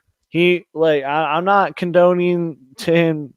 Well, I'm not condoning him to die or anything, but he needs to get like severely injured to where he never does this again because he's a blight. He's a fucking blight on the wrestling business. He's a fucking he's a herpes sore on the wrestling business, and fucking people need to get rid of him. That's really what it is. You know, that's like me going out there and fucking getting slammed around. You know, I'd probably look more convincing because I have fucking more like muscle mass than he does. Like I'm being real. You know, fucking I eat Hymens for breakfast. You know, so Or I mean, like, I could see him as a manager maybe, but that's not true. You know, I'm just fucking making a joke. You know, I and don't know, fucking but no, I mean, I eat Hymens in my dreams. You know, fucking. like the only person I think Mark should wrestle is not wrestlers but managers. Like he could be a manager and have like heat from some other manager and wrestle the manager. Uh, but as far as him as a wrestler goes, no, he does not belong in the ring with the likes of Chris Jericho and Cody and all those. He doesn't belong in the ring. Or the Lucha Brothers, Pentagon and or Pentagon Junior, I should say, and Phoenix. They're awesome wrestlers. You know, he doesn't belong in the ring with any of those guys. Yeah, I don't know. Like I said, it's the product's changed so much in the last 10 years. It's just sad, you know. Yeah, I have a feeling they're It going to really end up is. signing that dumbass superhuman at some point. Oh fuck that guy. I can't stand that guy now. Like, and I'm not just like a general hater. He ever since he got popular, I've he's been got his head trying to get him on my show for years. I've been trying to get him to. I've been he's trying to get him to interview. he's kind I'm of got trying his to head interview. he's kind of got his head so far up his ass now. I don't know. That's the only thing I have an issue with him is Well, just and like what really bothers me is that people are like like that are booking him like on shows. You know, that like they're actually booking him Yeah, on shows to be, and you know it's fucking obvious. And I don't feel wrong in saying this. It's obvious, motherfuckers is special needs. well, You yeah, know, he is, very yeah. much. yeah, Yeah, fucking very yeah. much. It's obvious, motherfuckers special needs, and they're booking him on actual wrestling shows. And he's saying he's getting actual training. That's well all and good if he actually is, but like that's I don't know. Like this motherfucker's gonna hurt himself. He's gonna hurt himself or he's gonna hurt someone else. And you know and for the fact that Joey Janela is the fucking person who's he's the guy who's you know on the front line supporting this guy. You know that just Joey Janela Joe is a fucking idiot. and he I supports fucking Superhuman. Yep. he loves Superhuman. He supports him. He's training. I think he's trained him actually. Like if I'm not Training him to mistaken, put I his think hands in his pockets or what? No, that's well Orange no Cassidy. training him. Oh, Orange. Oh, see, I can't tell any of these fucking Yeah. people Yeah. anymore. I don't Yeah, know. Orange Joey Cassidy. Janela is the. I'll show you Joey Janela is, but Joey Janela fucking and Will. You know I love you. You know you're my mentor. You're my illegitimate father. But like you support Joey Janela now. Like I can't. You know Joey Janela fucking he's the worst AEW has to offer, bro. He literally like he looks like he has no experience. Like I could do better than Joey Janela. Like he brags about that shit. He brags about having no experience, about having no fucking wrestling training and shit. So it's like fucking I can do that shit. That's a accident waiting to happen when you are untrained, going into the ring with people who are trained, doing stunts that could possibly hurt you if you fuck up, if you don't know what you're doing. Yeah, that is just a disaster waiting to happen. Well, And no, he's it's just fucking stupid because fucking oh well we have like imagine you're booking a fucking wrestling company that's going against WWE like you know you're not going directly against WWE like on Monday nights you know what I'm saying but you're going against yeah, WWE in some way you know oh what am I gonna do I have their recently released you know superstar I'm gonna have them go against Joey Janela on my fucking TV show as the main event. You know, it's like what? You know, like, and I'm not. And literally, here's the other problem with AEW. It feels like the same rotation with the same fucking people. We get the Young Bucks, we get the Hangman Page, we get Kenny Omega, we get John Moxley, we get Cody Rhodes, we get MJF, we get MJF, and then we get MJF, and then we get fucking Cody Rhodes, and we get John Moxley, and then we get fucking Hangman Page, and we get Kenny Omega, and then we get Hangman Page again, then we get Kenny Omega, and then we get the Young Bucks, and then we get Dustin Rhodes, and we get fucking Hangman Page again, and we get fucking Kenny Omega, and then we get the Young Bucks, and we get fucking Cody Rhodes, and we fucking you know you see what I'm saying? You know, we get Yeah. John Moxley. You know, what I'm It saying? just shows that the lack of talent that they have, because like they don't have enough talent to like a full. They don't have enough people on the roster, Well, yeah, and it no. Who shows. feels like? Can I ask you who feels legitimately exciting to watch on AEW besides like fucking Hangman Page and Kenny Omega and the Young Bucks and Cody Rhodes and fucking all these motherfuckers that are jerking themselves off in the mirror? Fucking we write a fucking wrestling show. Yeah, fucking we're doing shit. Yeah, we make a wrestling show. That's really Honestly, what I imagine. I If like Dusty Pentagon Rhodes were Junior. watching this shit, he'd be turning in his fucking grave. And Yeah. I know Dustin Rhodes is probably fucking collecting a paycheck, and he's just probably happy to fucking get paid, probably. So, Yeah. fucking I mean, I if like if Pentagon Dusty Rhodes Junior. is watching that shit, Yeah, I like Pentagon Junior and I like Phoenix. I think those two are awesome. I've seen them wrestle as singles they shouldn't be a competitors. tag team. They shouldn't be a tag team. Yeah, well, they're brothers, but no, I mean, Well, I know they're brothers, but like, come on, that's like, that's like fucking. They shouldn't be a tag team. Like Phoenix. Have you seen Phoenix wrestle like a singles match? Like, have you ever? yes, That's what I'm I no, saying. that's what I If was getting to they, though. I was going to get to that. yeah, You know, I'm sorry. yeah, they're a great tag team together, I think, but as singles competitors, they're both 100 times better. They're both better off as singles competitors. I love Pentagon Junior. When I saw stuff in Lucha Underground, same as Phoenix does awesome stuff. They were great on there. And I thought, when they got to AEW, I'm like, this is great for them. They can go and show their skills somewhere else. But they're kind of dropping the ball with them. In all honesty. No, no, I totally agree because the thing that would benefit AEW would be to like partner up with like a Lucha Underground or like to partner up with the writers and producers of Lucha Underground, not just Well, the that's no fucking more. people who are. They're not doing They're not going to do a new No, no, no, season. no, no. I'm not. No, no, I'm not saying they're doing another season. I'm saying like to Yeah. partner up with the people that made Lucha Underground what Lucha Underground was. You know what I'm saying? Yeah. So like, if AEW were to partner up with those people, it would fucking make sense. You know what I'm saying? Because it would, because they have a network thing right now. So if they were to make it, that's the thing Lucha Underground didn't fucking have. They had a whole like total network on someone like on something no one understood. They had the whole El Yeah. Rey network. You know what I'm saying?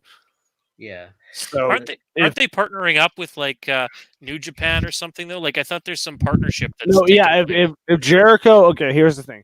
It came out that if Jericho loses, because Chris Jericho has an agreement with New Japan Wrestling right now, so if Jericho loses at Wrestle Kingdom 14, which is on January 4th or I think or 5th or something like that, if he loses, then Hiroshi Tanahashi gets the opportunity of the AEW title. So Oh, so so I think that pretty much all confirms that Chris Jericho is going to lose, right? mhm. Yeah. 'Cause I feel like come on, like I feel like they shouldn't announce that, like unless like, because that's what people want. Like that's what people want is to have a working relationship with New Japan, right? I mean, I know Ring of Honor has a working relationship with But fuck Ring of Honor, come on, fuck Ring of Honor right now. What do they have? Who do they have? They have Roosh, not Roosh. They have fucking PCO as their fucking world champion right now. Oh, he See, I don't won even the know who title? that is either.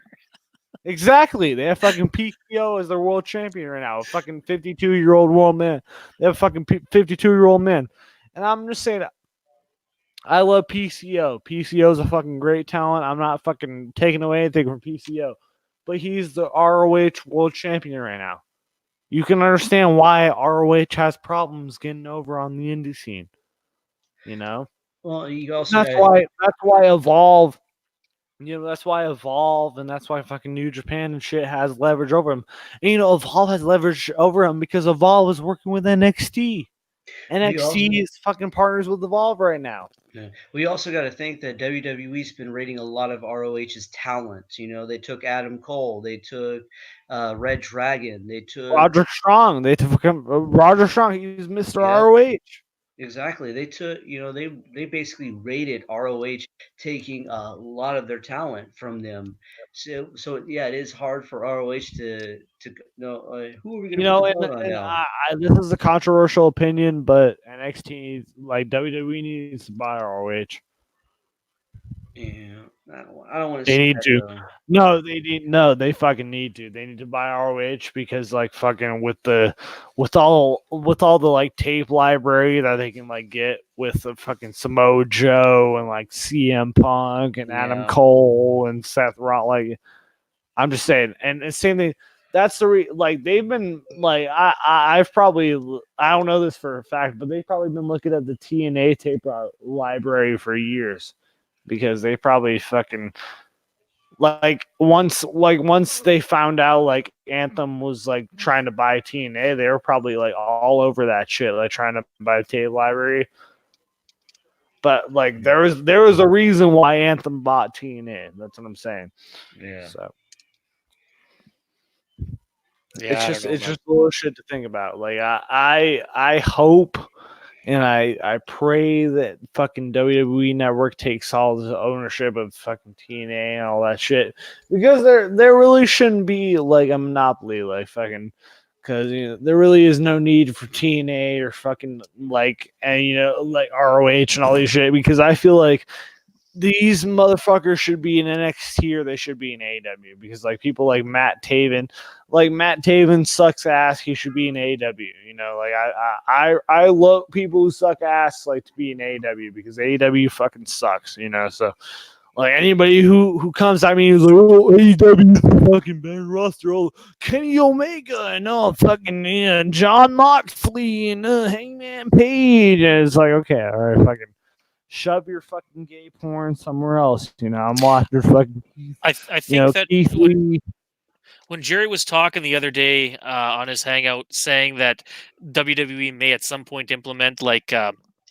Well, not the YWC per se, but people that talk about wrestling, because to bring a new twist to the product and have like he compared like the Logan Paul and the KSI fight, like grabbing people that are online, like these makeshift celebrities, quote unquote.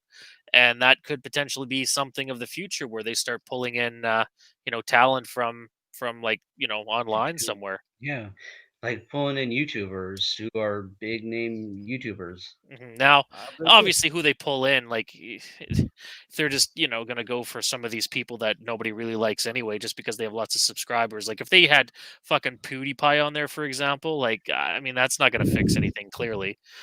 But it's just, yeah, I don't know. They need to Well, do no, I've something. always said, it's not between fucking, Shad and fucking Vince. It's between fucking Tony and it's between fucking Cody and fucking Triple H. That's what's between right now. And we're gonna see the fucking tie between NXT and fucking AEW. And what AEW needs right now is New Japan people. That's what they need. They need Okada. They need Tanahashi. So I encourage Tanahashi to fucking to beat Jericho at Wrestle Kingdom because then Tanahashi gets a shot at the AEW World Title. So Yeah, then boom, that bridges the gap. And if that works, then that works. And that's like really that's what they need.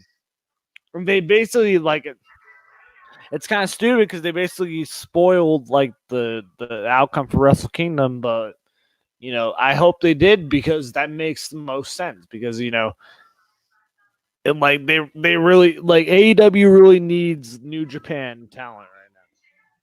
They really do. That's the only thing that can give them the edge over the NXT right now. And I said the NXT, but like that's not a thing. But I'm I just like to saying, see Harry Smith in AEW. I actually got to talk to him. I met him in Moose Jaw at an event. Oh, One of them that nice. I was, and I also I that's one thing I can say that I'm quite happy for is that I was actually able to post match interview Jake the Snake Roberts.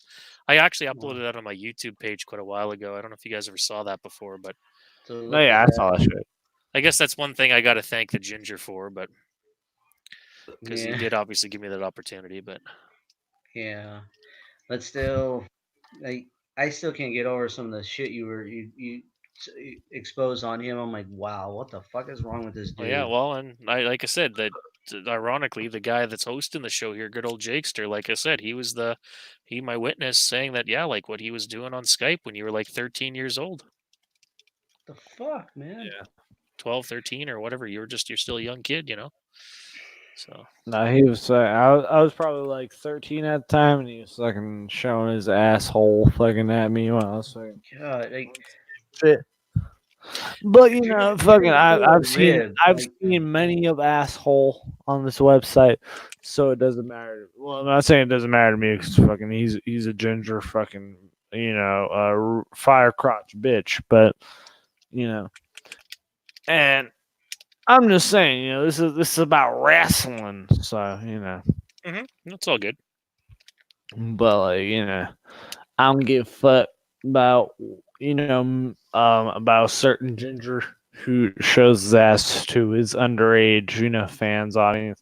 I mean, I know someone by the name of Noah Watts might like that shit, because he loves he loves pubic Uh, hair coming out of the ass uh, have you all day all night. have you talked to Noah or I was gonna say Goldberg? Why the hell am I thinking Goldberg here? Godzilla Hawk. Yeah, have you talked to Noah or Preston lately? Well, no, I haven't talked to Noah, but like the last time I talked to Godzilla Hawkeye, I did a fucking video on my channel. And he was just like, "Oh, I don't really want to talk about the whole Yeah, you haven't talked to him since that. yeah, yeah, no, not at all." So he was fucking a baby back bitch, and Oh. he's probably fucking jerking off to pictures of Mitch, on the old Wrestling Guru Society, fucking Wrestling Guru's 2012 streams and shit. There's a thing called a Wayback Machine. So, Preston, I'm giving you free things. You can Well, find the old Wrestling Gurus videos and old Wrestling Gurus thumbnails for you to jerk off all day and all night, boy, because I know you love that shit because y- you're a fucking faggot. you know what's kind of Anyway, funny though? There was a hangout that he said something to the or no, it wasn't a hangout. It's some video that he did, and it's kind of funny because through the grapevine, I hear that even out of his own mouth, he has stated that he barely talks to Mitch anymore for whatever reason due to I bet he does. due to Mitch's busy schedule. Which what the fuck does Because the guy Mitch really? probably asked, like Mitch was all like, Mitch probably showed him his ass hairs, and he was like, "Oh, let me show you my ass hairs." And then or fucking or like I said, what I've not because I know obviously not to get into the drama because I fucking every time I talk about that guy he pisses me off. But that's the thing too that it's has it really happened? Whereas what I've been saying all along that Mitch truly doesn't give a fuck about anybody, and Preston has been his biggest supporter since day one, and now Mitch kind of brushed him off to do whatever he's doing. And that's what he does. Like when he doesn't know how to be a genuine person. When he gets bored of you, he fucking tosses you to the side or fucks you over and just leaves because he doesn't know how to handle anything, right? he basically just uses people. That's exactly what he does. And he comes across as a nice guy, and he seems like he's a good guy. But no, once you get into real life shit happens, he doesn't know how to handle it. Like I said, has to go talk to his mummy about everything because his mummy's been handling his business since he's been or conceived, pretty sister. much. Yeah. And he can't fucking he doesn't know how to deal with his either his mother or his sister. That's who he calls. Fucking mommy, Sherry, I help used to have a me. I used to have Uh, a friend like that. Like he would use people. He when to get to where he wanted to get to, like when it came because he wanted to be a rapper. He wanted to be this famous rapper like the next Eminem. I always called him Dim Shady, even to his face, because he was a fucking dimwit.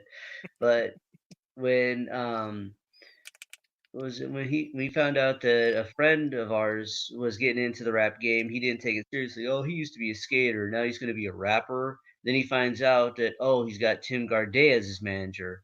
Who, if you don't know, Tim Gardet is the guy who discovered corn because corn's actually from here in Bakersfield. And when he found out about that, he started hanging around like, "Hey, buddy, how's it going? This and that, and da da da da da," trying to be his friend to suck up so he can get somewhere. And yeah, he kind of did get to do a few things, hanging on Gary's coattails, but he didn't really accomplish it on his own. And then when Gary found out, like, was seeing right through his shit, like, yeah, you're just fucking using me, get away from me, thing. You know, he just tried to go off on his own, started being an asshole. And then I tried to help him a few times too on my YouTube channel, like promoted his stuff, but he did do nothing with it. He was lazy. that was the problem there. And then he starts trolling my channel because he felt like, oh, you didn't get me the fame that I deserve, kind of thing. I'm like, well, dude, I tried my best, but you also have to play your part and actually put out the fucking content. No one's going to want to subscribe to your channel if you don't put out your music and put out your content for people to hear it. And then he starts, and then he said he was going to write a diss song about me. I said, go ahead. Just remember something. I have a lot of fucking dirt on you. I don't know if what the statute of limitations on some of this shit is, but if I were to air out your dirty laundry, it's a bad fucking day for you, man. Like, I even said, I was like, you want me to really air out the time that you were too chicken shit to dump your girlfriend so you could be with another girl? So I had to do it for you. Yeah, that's shady, man. Yeah, Um, that was funny when he didn't want to dump his girlfriend. He was breaking up with his girlfriend, but he was too scared to do it to her face and just too scared to tell her, say, hey, I think we should see other people because he or wanted to be with. was he doing that maybe just because he wanted to use her as a rebound in case the new one didn't work out? Yeah, that's what I think too. But I flat out told her the truth. I was like, she was asking me, and I said, I can't lie to you. I don't want to be put in that position where I'm gonna have to lie Hmm. and go against my morals. And I told her the truth. I said, yeah, he's back with his ex girlfriend who lives all the way out in fucking, I forgot where the hell it was. It was like a long distance relationship thing, some girl he met online. And I was just like, oh god. I already knew that was going to be a bad idea when he got back with her. I was like, please, this ain't gonna last either because, and it didn't. Like she actually did move out. She actually did move out here to be with him and everything. But yeah, his jealousy drove her into the arms of another man because that's one of the things he has too is jealousy issues. He and every girl that he's been with has always been driven into the arms of another man because of his over jealous behavior. Well, that's obviously he's got some deep rooted issues. I don't know if it's a matter Yeah, of can't hang on to people and he wants to control them. I don't know. It sounds like a psychological situation that's with some deep rooted stuff that's going on there. Clearly, yeah. That's why I stopped being his friend too. It's like I can't be friends with someone like that. I'm no, because it's I don't know. And then that was another thing too, is because constant backstabbing with me, and like one minute he'll be my friend, next minute he'll be my enemy, and then one minute he'll try to be my friend again. It's like I can't keep going through all that drama. It's like because sooner or later that kind of pattern ends up playing out to where he tries to kill someone. I've seen that happen. yeah. Well, it can be yeah, it can turn into some serious shit. Well, I hope he gets the Exactly. help that he needs because, like I said, it sounds like as I was saying earlier, a deep rooted psychological issue of some Yeah. sorts. Well, I remember he got married. That was the last time I was friends with him when he got married to some chick, and she honestly wears the pants in that relationship. Oh yeah.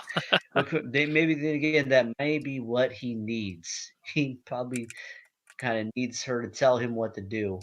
Oh But yeah, yeah. Well, he's a there's fucking putz. yeah. Well, and like I said, it's those kind of guys that give decent guys a bad rep and make it, Yeah, But oh well, such is life, I suppose. I don't know, like maybe this is kind of a gloomy way of looking at it too, but it seems like with all this bullshit and things that go on, like there are some obviously good people like you guys that you meet online, but because of yeah, the deceit and the lies, it makes it really hard to go ahead and kind of, like without to meet somebody without having your guard up and just, because you're yeah, not sure what's going to happen, right? Like if they're trustworthy or not. That's kind of the way that it's sad, but that's kind of the way that I take life now is just you always just got to be careful, right? yeah. You can't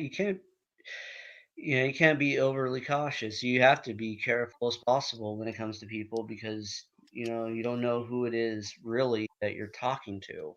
Yeah. you're I kind of look at it this way. A lot of times when you meet someone online, you're not really meeting them, you're meeting their representative. Well, that's touche. And then as you get to know them, you start to really see further into who they really are. And then you're like, okay, now I'm really meeting this person of who they really are. Hmm. Yeah. and Yeah, well, no, that's that's true. That's a good way of looking at it, or a good way of thinking about it too. yeah, I don't know, but yeah. but That's you kind of or go see ahead. their change. You kind of see the changes, like with Malik or Eric. You know, I thought he was a good person at first, and Hmm. then when this whole thing with the Brad rules happened, I'm like, oh, now I'm starting to see who his what his true colors are, Hmm. and I'm just like, yeah, I don't like this person. Well, and the sad part is that some people have known upwards of what 7 years, even longer. Some of the people on here, like I can't remember how long Will said that he knew him, but it sounds like he among a select few, or I mean, there's been a few people, I don't know exactly how many, that yeah, they've known Malik for quite some time and obviously went to bat for him.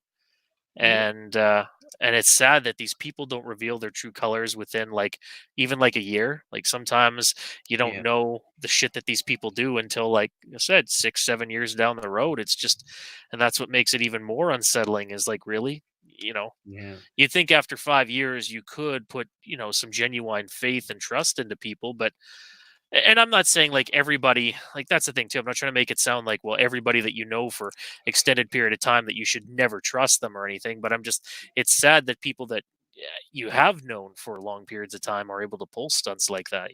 yeah.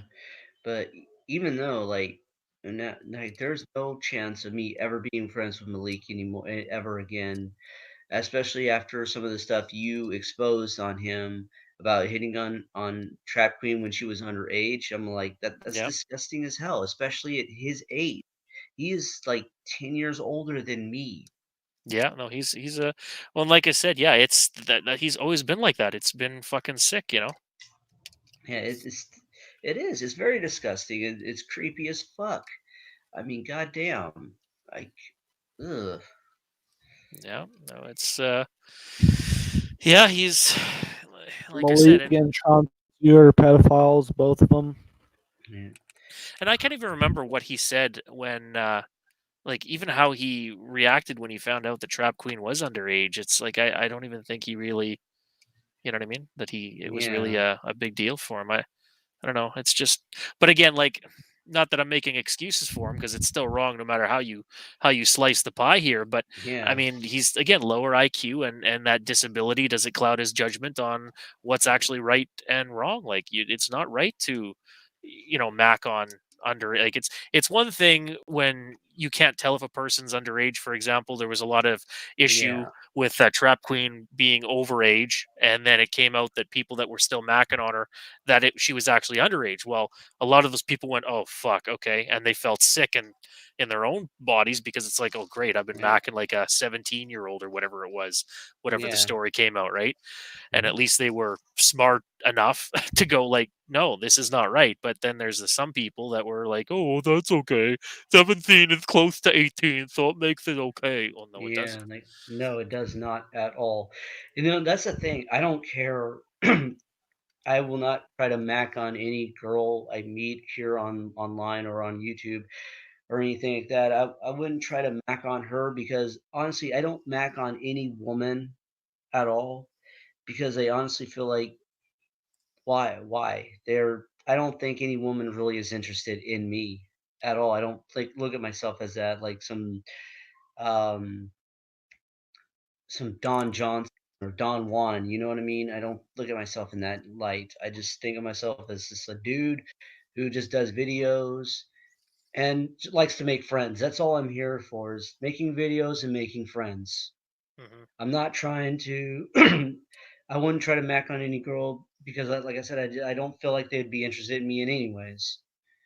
Well, even And like, or go ahead, sorry. that kinda surprises me too, like, that's how it was with my girlfriend that I'm with now. I didn't try to mac on her or anything like that, I was just being her friend Hmm. during the whole time. We would talk every day and get to know each other, and we developed feelings for each other naturally, organically, and that's how it's supposed to be. That's the best real way to have a relationship and start do developing feelings for each other naturally and not just macking on someone. Well, and that's the truth. But even as far as like in terms of like the world that we live in today, like if you're genuinely going to meet a woman, let's say, like when I worked, Yeah. and this is actually a true story too. When I worked in the like in the bar scene or the nightclub scene, I mean, fuck, fake IDs and shit like that ran rampant, Yeah. and you get some women that, I mean, they look fucking young, and they're going and they're macking on these guys and they're making out with them, and it's like, I mean, you can only do so much when it comes to fake IDs, and half the time the bouncers in the club didn't even really give a fuck, and I guarantee you that there were some people that were underage that were in that bar, but because Yeah. they knew somebody and whatever. But that's the thing too, like you can never be too careful, that even if you're going to go and you meet a woman and you get to know her well, half the time there's always that inner part of you that wants to go like, okay, can you show me like your ID, and can I see a couple of pieces to make sure you actually are of age. Yeah, It's exactly. and it's a sad thing to do that, but that's the thing too, because of the way that they over sexualize society. Like you get fucking girls that are, again, like 12, 13, and they're wearing fucking, like, even in magazines and shit, like when you're for advertising clothing lines, and you got these kids that they're fucking dressed up like Dolly Parton makeup, and they're fucking Yeah. like little kids. It's like, why are you guys exposing, why is the media and shit like that turning these kids into fucking like Barbie dolls? Like, let these people be kids. And then you got these pedos that are going to look at this magazine and jerk off to it. Yeah. It's sick. Like, what happened to just allowing kids to be kids? And it's just Yeah. yeah, I don't know. It's really sick, and it makes a person just disgusted how Yeah. society's kind of gone down the drain that way. I remember one time, this was back on my original Unigamer 661 channel. This is like way back in the day before you had to have a Gmail account to have your a YouTube thing. Yeah. And there was this one guy, he contacted me. He said, "Hey, check out my channel and this and that and da da da da." And I'm like, "Okay, I'll go ahead and check out your channel and this and that." And this was back when you could look at their favorites and stuff like that. And I saw a video on his favorites. I'm like, "What the heck's this?" And I clicked on it. Is a 13-year-old girl twerking in fucking like a tube top shirt and panties. And I'm like, "What the fuck is this?" The hell. Yeah, I was disgusted as hell. And then I clicked on the guy's channel who uploaded that shit, and he had a bunch of those videos, and I'm like, "Motherfucker." I immediately reported his ass for that one too. I was like, this is not cool right here." Sick fucks. Yeah, and then I told him, like, "Don't ever fucking contact me again, dude." He goes, "Why not?" I said, "What the hell is wrong with you getting off the 13-year-old girl twerking in their panties? You're sick. You're disgusting, dude." How that even fucking, well, YouTube wasn't as I guess cautious as they are today, but even how the fuck Yeah. that managed to make YouTube or pass YouTube and allow people to view that for whatever period of time, like, that's sick. Yeah. Fucking Yeah, sick, I man. know. It was disgusting, and this was, like I said, this was back in the day when you actually had to earn your partnership at first. You had to reach up to a certain amount of subscribers and have the view time and all that, Yep. and that guy was dangerously close to doing that. Fuck. So that's why I reported that shit. Nope, this is not cool. And there were some comments, other people who probably reported it too, because some people are like, "This is some To Catch a Predator shit right here," and I was like, I wholeheartedly agree on that one. Yeah. I Yeah. was like, but yeah, that dude got in trouble because they actually sent me an email saying, yeah, his channel was terminated due to severe some of the guidelines. Yeah. Yeah, Well, there's like, who Robbie Battle is, right? I think so. He's I think that's his real name, is Robbie Battle. I'm pretty sure, actually, now that I think of it. But he's kind of one of the guys he's been a part of the YWC for a while too, and I quite like the guy. He seems pretty good, pretty nice. Some Yeah, people don't, but he's okay in my books. And he periodically, from time to time, he has multiple accounts, and on his Facebook, like, because he's on my Facebook page, he'll share videos of just some shit that's going on in the world. And there was this one that he shared a couple of days ago where it's a hangout, and I was watching a bit of it while I was washing dishes the other day, and listening to it, where it's this like mentally handicapped guy, and these people. I don't know if they were trying to pull a Chris Hansen or something with this kid, but it's he's got to be in his I don't know, maybe 30s, and he's clearly Okay. slow. And he's talking about how he took a picture of this girl that looked like she could be 13 or 14 and was taking Uh, pictures of her ass and stuff. oh And no. he's trying to justify, oh, well, just because I thought that she was hot. And it's like, what the fuck? Like, and these people are, trying to tell him like this is wrong. Like, what the fuck? Like, this is sick. This is not what people do, Yeah. And he didn't quite understand how serious of a crime that was, and just how sick and twisted that is. So it's, Yeah. I don't know. That's another thing too. That's really weird.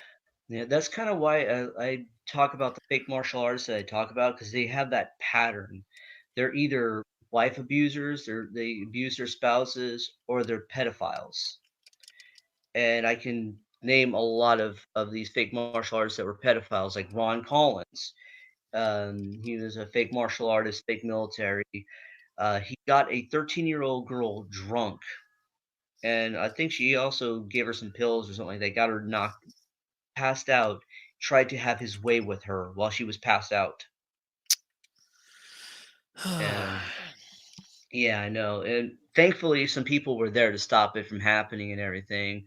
But yeah, he got arrested and served his time. But when he got out, he started stalking this girl, making threats and all this and that. And then he got arrested again for violating the restraining order, shit like that. And then when they busted him again, they actually found child pornography on his computer.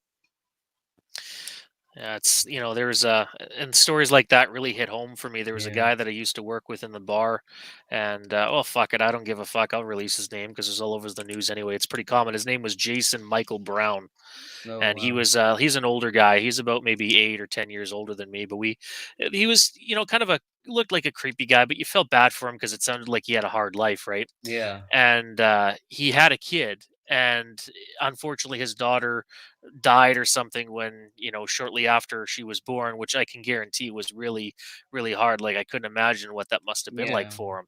And a lot of people sympathized with this guy, and like I said, there were people that were assholes to him just because he wasn't like a good looking guy, or he didn't really know how to talk to people or how to act in public. So there were people that would make fun of him in the bar scene. But then it Yeah. came out that, like, I lost touch with them once the bar that I worked at here in my city closed. This is going back quite a few years ago. And then fucking, at least in my city, or in well, I don't know if it's countrywide. I think it's kind of starting to be the norm in Canada, which is good. But when you commit, depending on the crime, they will socially, like, the police will release your name to, like, on social media platforms, so Yeah. everybody knows who you are, right? Yep. Well, fuck, there's this report that came out of like the ICE. I don't know if it's the same unit in the states, but it's called the ICE unit, which is like the child services and, like, catching pedophiles. Well, this Yeah. motherfucker was hosting and sharing child porn, like this guy that I worked with, fucking on the internet for quite some time, and it was like a 3 or 4 month investigation into this guy. And I couldn't believe it. I'm like, "Are you fucking kidding me?" Like, and especially this guy had a kid. This guy was dating a woman that had a daughter, and it's just, really, like, I couldn't believe it. It's That's just, disgusting. it was just, and like I said, this guy was, like I said, he's, well, older than me. I mean, I don't he had some health problems too, so I mean, not that I wish, like, ill will on anybody, but I mean, pedophiles are, I think it's a justified thing to say, like, they Yeah, shouldn't be walking exactly. on this planet because that's just sick, right? Yeah. So I don't even know if he's still alive or not, but yeah, like, it's just, I couldn't believe it that, even guys that have kids, are Yeah. capable of being pedophiles. It's And I just, yeah, I don't know. yeah, it's disgusting as hell in my opinion. It's like how what the hell is wrong with your brain? But then again, one dude, Don Rowley, he actually did a blog on that. And it is called Hollow Men, and he talked about how these guys are people who are failures in life. They feel like they're not really fully men. So they make up these stories about themselves to make them seem as if they're badass warriors and stuff like that. But they can't get an adult girlfriend because they're losers. They're pathetic. No woman's going to be interested in what they got because they can see through his lies. Yeah. So they go after a 13-year-old who is developing. They're starting to develop that body, and because they're naive, it's easier prey for them to get with these 13-year-old girls than it is for them to get with an adult girlfriend. And so that's why they go for these women, is because the bodies are developing into the body of a woman, and they're naive. So it's easier for them to go for them than it is for them to go for an adult girlfriend, which is sad Well, and pathetic. but it's just, I mean, like, I don't know, and I never want to know how these, like, it's how their brains are even formed or how Yeah. they work, because like even when I go and I look and I say, okay, because obviously I'll be, well, 32 in January here, which is just fucked. God, I feel like an old fuck, which I don't know, but um Hey, so I'm you pushing like, 40, man. well, like in the other hangout, you look like you're fucking 25. So obviously you take really good care of yourself, which good Yeah. for you. That's a good thing and good a good way to live your life. But Yeah. you get these women, like, I mean, I think we've all at some degree used or tried, like, say, Tinder or a dating site, right? Hmm. Like, see some of these women that are like 21, 22, and yeah, they're of age, so it's nothing wrong if a guy, whatever age, Yeah. wants to go and flirt with these or try to hook up with these women. But I look at them and like they look like fucking kids. So now if I'm thinking sitting there and I even find like 26, 27, like for me, and like I've Mhm. said before, I like the older women. And I don't give a Yeah. fuck if people, Myself, think I'm I weird. love older women, dude. I I'm the same I way. I'd fucking date a woman that's 40 to 43. I mean, like Oh obviously I yes. couldn't do somebody that's maybe pushing 50. But like, yeah, I Well, mean, hey, I'd go out with a 40-year-old if, I don't know, bro, because there's this one chick at the store I shop at. She's about 10 years older than me. Fucking hot as hell. Like, if I was single, I'd do her in a heartbeat. you see, and like, and it's just, and obviously there's, as you age, yeah, like you want to go for women that are in your type of, I guess, your, what do you call it there, like they're kind of at their stage of life the same as you, so you guys can relate to some degree Yeah. right there and have a common ground. But how, like I said, going from that, and we're talking 22, 23 year olds, how I'm like, oh, that's just, they look like little babies. And then there's these guys that are whatever age, could be anywhere from early 20s all the way up to fucking 80 years old, that wanted, mac on these 10, 11, 12, 13 year olds. And I No. just, I cannot for the life of me understand how your brain chemistry could allow one to be attracted to Yeah. that. You know what I mean? Like, I don't know. It's disgusting. Like, I mean, my girlfriend, yeah, she's actually 10 years younger than me. She's 28, mm, but still, she's in her 20s, approaching 30. And I mean, we sometimes joke about the age gap. How I right, could have been her babysitter. Now that's kind of the funny thing too. Before me and that one dude had a falling out, when his wife is actually 10 years older than him, right. and she kind of jokes about that with him and whatnot. And then I joked with him one time. I said, "Well, Josh, you ended up growing up to marry your babysitter," and they both started laughing. It is true, and then that's basically with me and her. I She basically grew up to date her babysitter. That's funny. I'm Uh, going to hell for that one. that's funny, but But like, like I said, it's not like she's a naive 18-year-old or no, anything. She's 28 years old. I'm 38, so that's a 10-year gap. But she's approaching her 30s. I'm approaching my 40s. But that's not too bad compared no, to other people who are fucking in no. pushing 50 and still trying to mac on fucking 16-year-olds and fucking 13-year-olds. So yeah, Well, those exactly. people.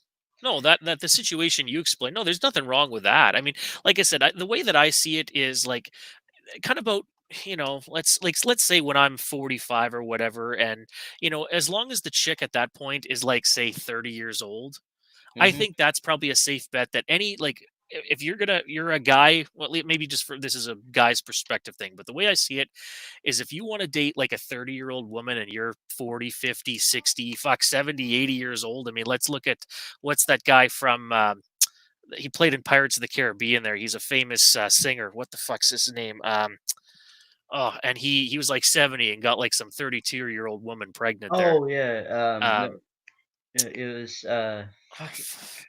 yeah, what's his? He was in a band, and He what the was in the fuck? Rolling Stones. Rolling, yes, the Rolling. Yeah, well, you know who I'm talking about, anyway. Yes, Yeah, not and Keith. But is And it Keith? n- Damn it! you know I what? I'm forgot gonna his have to name. look that up now. Pause He, my game and look that up because yeah, that's gonna bug he's me here. that motherfucker cheated death so many times too. Yeah. Got his Well, name now. God damn let's it, see here. Rolling Stones. Keith Mick something. Jagger. Mick No, Jagger. no, There we go. no. It wasn't Mick Jagger. It Wasn't was it the Mick guitar Jagger? player. No, it was the guitar player. Uh, Uh, there's Mick Jagger, Ian. No, Bill Wyman. No, Charlie no, Watts. no, Mick Taylor. no. Daryl Jones. Billy Preston. It, it was Uh, something Keith or Keith something. hold on. Not Let's see. Keith Richards. I think it was Keith Keith. Richards, yeah, no, not yeah, not yeah, you're right. Keith Richards, that's right too. Yeah, Yeah, and that fucking that dude cheated death so many times. It's crazy. yeah, and he, like I said, but Yeah, he, I think he, obviously he's an old man, and yeah, he's fucking impregnating like 30-year-olds. But that's the way I see it. Once a woman's 30, if she's into guys that are fucking 60, 70, 80 years old, I don't see a fucking problem. That's like I consider 30 yeah, years old the safe zone where you can date whatever fucking like age 30 and above. You know what I mean? exactly. And I think that's probably a fairly safe bet to go. But yeah, like when you're 30 and even though a chick's fucking 18 years old, I just again I or 21, 20, like they're fucking still kids to me. I can't, and that's what I'm saying. I understand how some of these men are just you know go for fucking, I don't like I really said, call them men because yeah, if or you're these gonna sick go fucks. Yeah, after, let's exactly these just yeah, or disgraces hollow to men, they're hollow disgraces inside. to the So fucking genetic makeup of humanity. These yeah, sick fucking disgraces. Yeah, how they can, I don't know, man. But no, like I said, I guess in one sense, again, here in Canada, they're starting to like if you're convicted of child porn or anything, your fucking name is plastered all over the internet, and you're shamed, yeah, and yeah, you know what? I fully agree with that because. yeah, I don't care what the situation is. There's no reason. There's no excuse to do shit like that. So, yeah. People need to be aware of that shit. I yep. mean, I I can understand there's certain things like if the guy was deceived by the woman, she falsified her identification, everything. That's not his Yes. fault because he was lied to. But then again, it's like you have to be cautious. I'm the type that's too cautious when it comes to that. But you know, you can't be too careful though. And that's what I'm saying. Like these chicks at the bar, like perfect example. Like back in my, well, like I said, even 10 years ago, or when I was like, Yeah. early 20s. Obviously, I had a hell of a lot better body on me than I do now. Whatever. I mean, I'm not I, fucking afraid to admit I'm that. gonna And say I have no reference for this. This is on them. I have no reference for this. Just you to what? make sure. You Yeah. what's this? No He rep. has no What's rep. this? I have no reference for what Dallas is talking about right now because I've never been to a bar. So Oh no, that's fine, man. Yeah. yeah, But I actually even forgot you. I was like, yeah, where did you even go? We're kind of taking over your hangout here.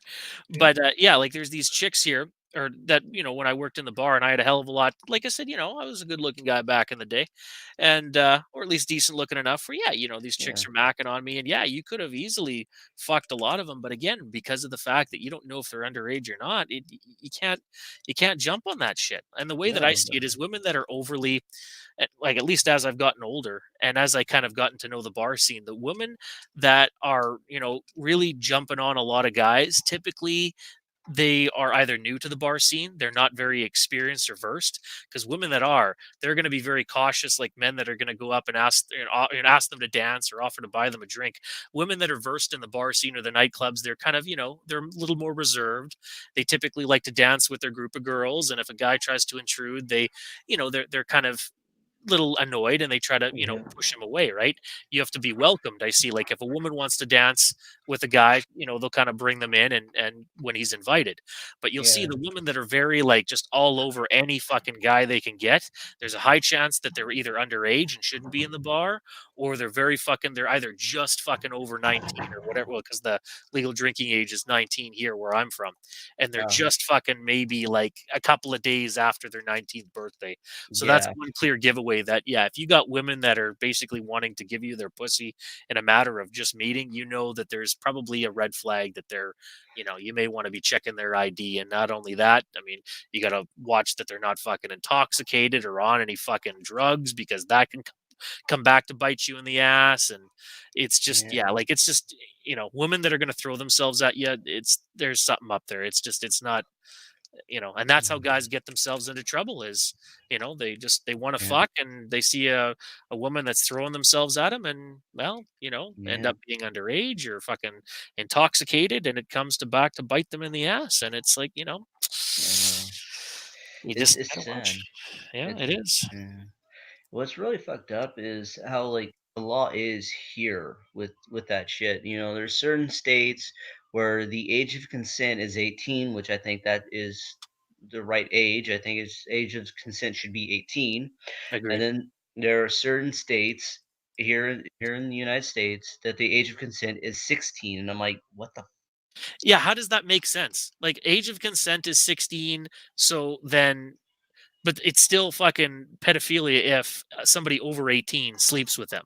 yeah. I So mean, I can understand in some ways, like say an 18-year-old guy is dating a 16-year-old girl, and in some ways, okay, that's like I can kind of understand the whole why that would make sense for on the 18-year-old boyfriend's part, yeah, but when it comes to no, I think it should be 18.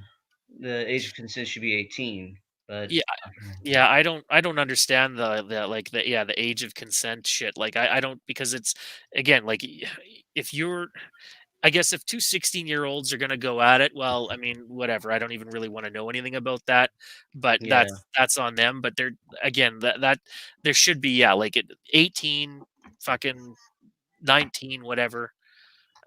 You just, yeah, like it. You know, kids should not be fucking around at 16, and it's you know what I mean? yeah. Like, Actually, like I said, like I talked about earlier, or last night, I was on a podcast when my friend Chris became a dad at 14 years old. yeah, you were saying that, man. And yeah, he was not ready for this kid. And you could tell just some of his responses. All right, It's well, it's kind of funny, but kind of so like oh, I'm passing out right now because like I'm falling asleep because it's been a long night. I've been working. I've yeah, been grinding and dealing. So I'm gonna leave the chat right now. So you guys are gonna be streaming on my channel. So oh whenever you shit. guys want to end it, you guys can end it. So there you go. All Alrighty, right. take care there, Jakester. Oh wow. So we're taking over the stream for now. Uh, is that? I guess maybe that's what Will was doing the other day. But because, yeah, when you left, I just as I was about to exit, I'm like, oh fuck, it still says we're live. And I said at Yeah. the end of the stream, I'm like, Will, you forgot to fucking end the stream. And so then I exited it, and then I think it ended shortly after. I didn't know you could do Yeah. that. I thought his stream was gonna go on and on and on, because even there Yeah. was no participants. I didn't know how the fuck Yeah. that would work. But Yeah, I know it's kind of weird, but yeah. But like I said, it was kind of funny when Chris found out that he was going to be a dad, because he did say some stupid shit when his girlfriend told him she was pregnant with his kid. First he goes like, with a baby. I'm like, Jesus Christ. No, well, first she told him that she was late, late on her period. yeah, yeah. And he goes, late for what? And I'm like, oh Jesus Christ, Chris, you can't be this fucking stupid. You really can't be this stupid. And then she goes, I'm pregnant. It means I'm pregnant. He goes, with a baby? I'm like, oh God. Oh Oh no, dear with a fucking God. saucepan here. Exactly.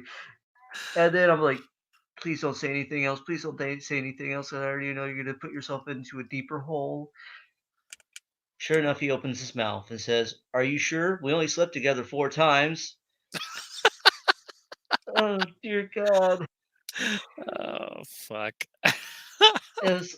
it is like that scene from King of the Hill. It's like, just when I think you've said the stupidest thing ever, you keep talking. Shit. Uh, Yeah. Well, yeah. but at least he did. He stepped up and he did the right thing though, and was there for his kid and every.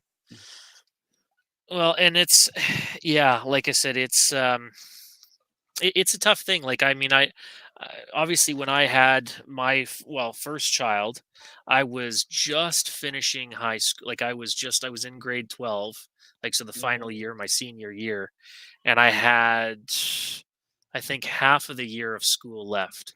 So after my children's mother was 6 months pregnant, after I was out of school.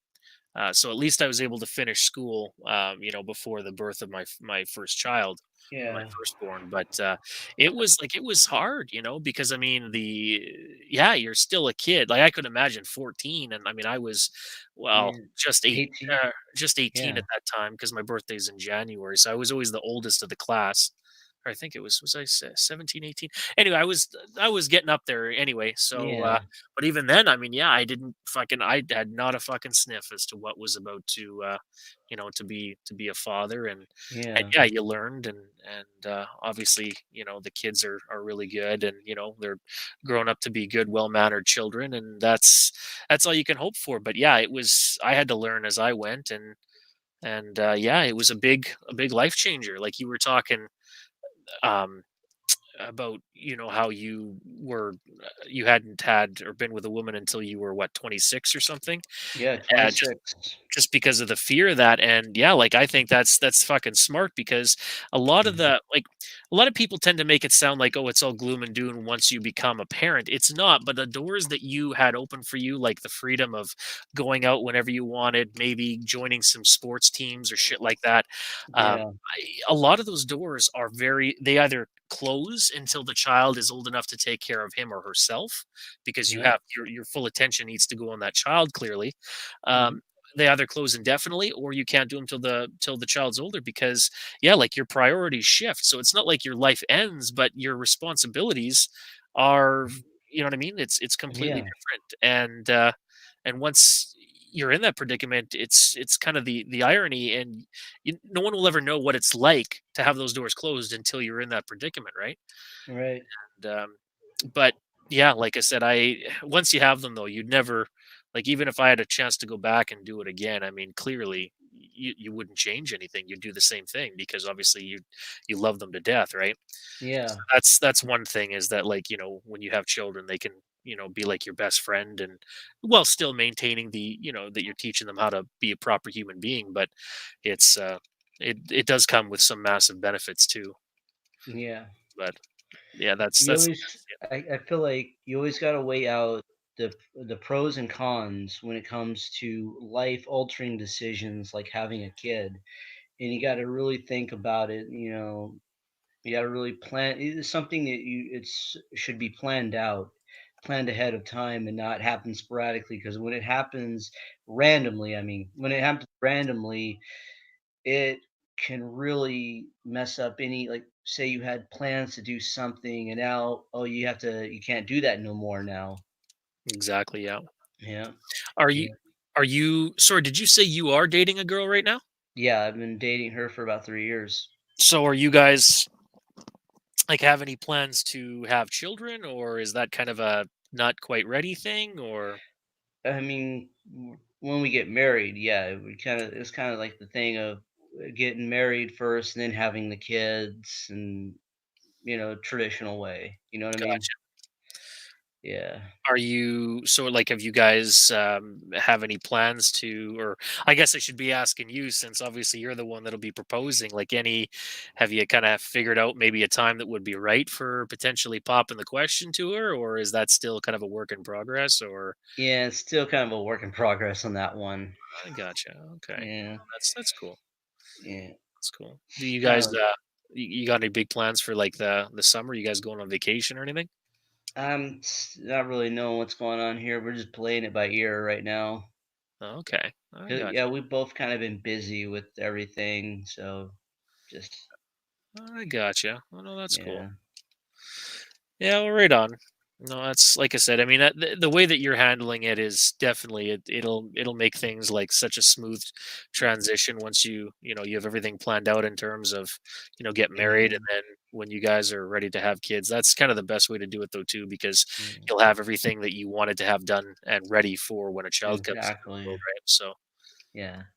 but, But then again, sometimes things can just happen out of nowhere. Like I said, I wanted to try to wait till I was married to have sex. mhm. That didn't go out as well as I planned it. You were close, Okay. though. I mean, you did Yeah. well. You did well. Yeah. So you can't beat yourself up too much for that. Yeah. Oh no, I'm blaming Nicholas Sparks for that one. Him and that damn movie, The Notebook. Damn you, Nicholas Sparks. those Was uh those kind of cheesy. Well, I don't want to say cheesy because I mean, The Notebook did have a pretty good story. Like, I'm not one for yeah, sappy movies, but yeah, those types of movies do have a way of, you know, yeah, and sometimes making the magic happen in the bedroom yeah, afterward. exactly. Like, yeah, me and my girlfriend at the time we watched a movie together, and yes, I cried at the ending because that was they're really sad. It Well, was a nothing really, wrong with that. It is a yeah, sad movie. I get you.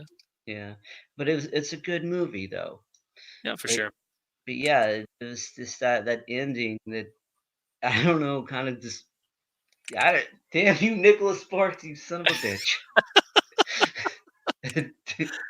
It's no, it's like I said, it was a really well written and a very yeah, Yeah, it definitely tugs on those heartstrings for yeah, sure. and well casted too. Well, a perfect cast for the movies as well too.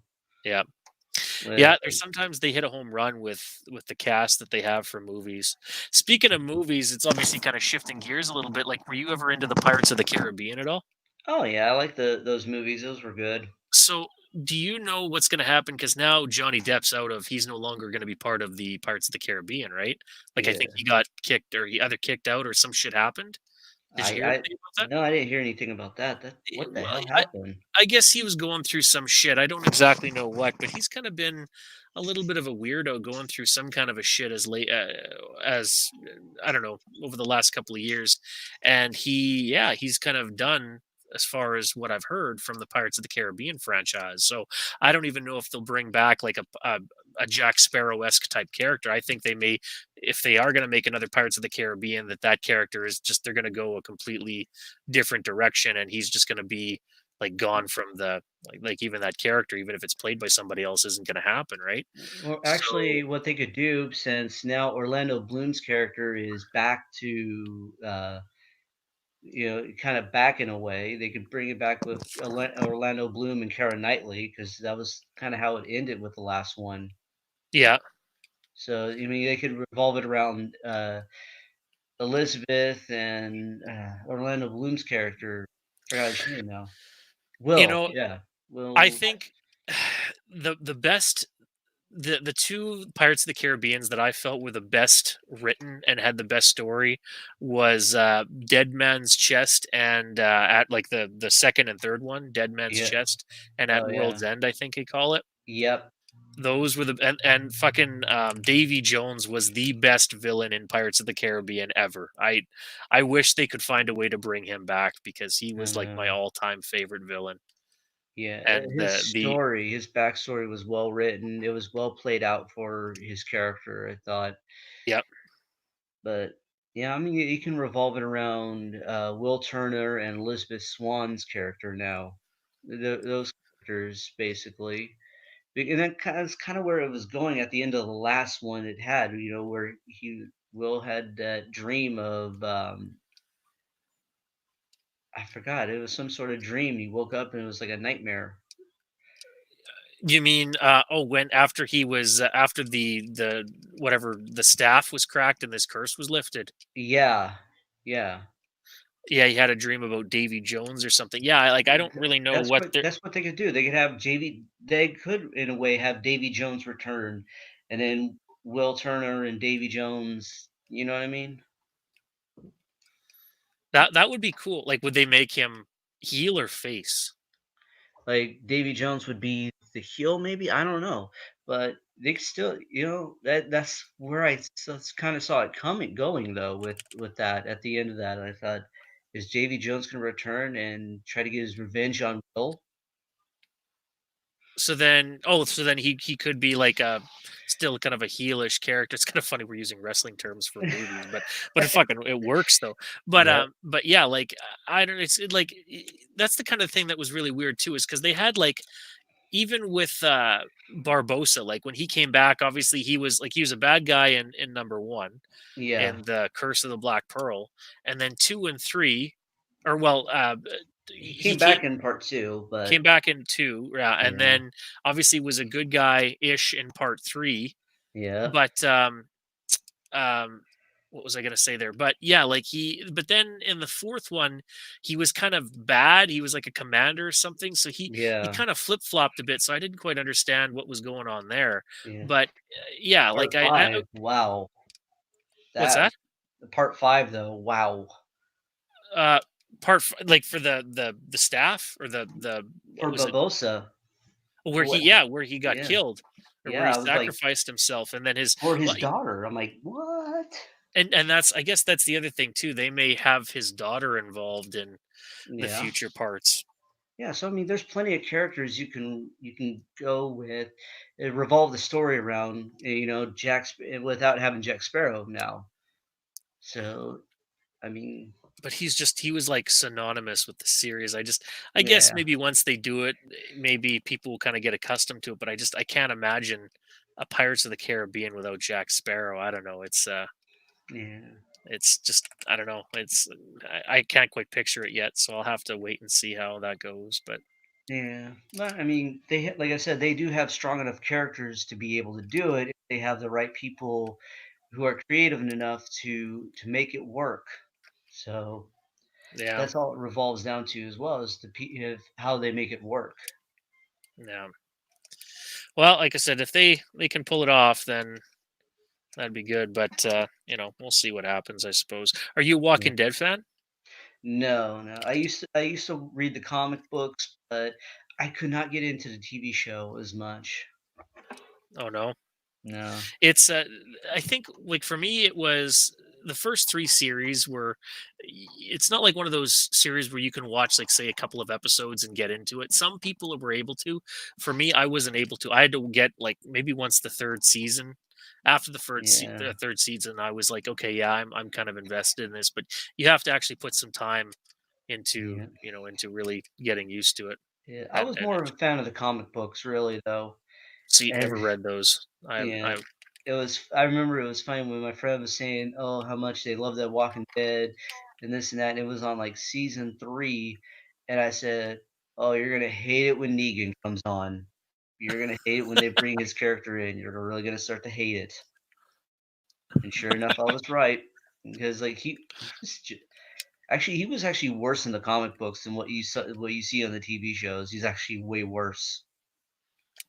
Well, they kind of shot themselves in the foot because after people complained of what was that the season 7, like the where he bashed in Clint. Abraham and Oh, Glenn's head in, yeah. that people were complaining that it was too gory and it was sick, and then they had to kind of tame it down because people were really like there was a lot of Oh, yeah. controversy over that, which I thought like you guys are watching a show about dead people and slicing off heads and you have to stab people in the head when they're zombies to kill them and Yeah. you're Eating telling me flesh too. yeah, it's like so you guys are going to get offended because there's gore in there. It's like are you fucking stupid? And that's what I mean. Yeah. That's what's wrong with society. It's like just stupid shit like that.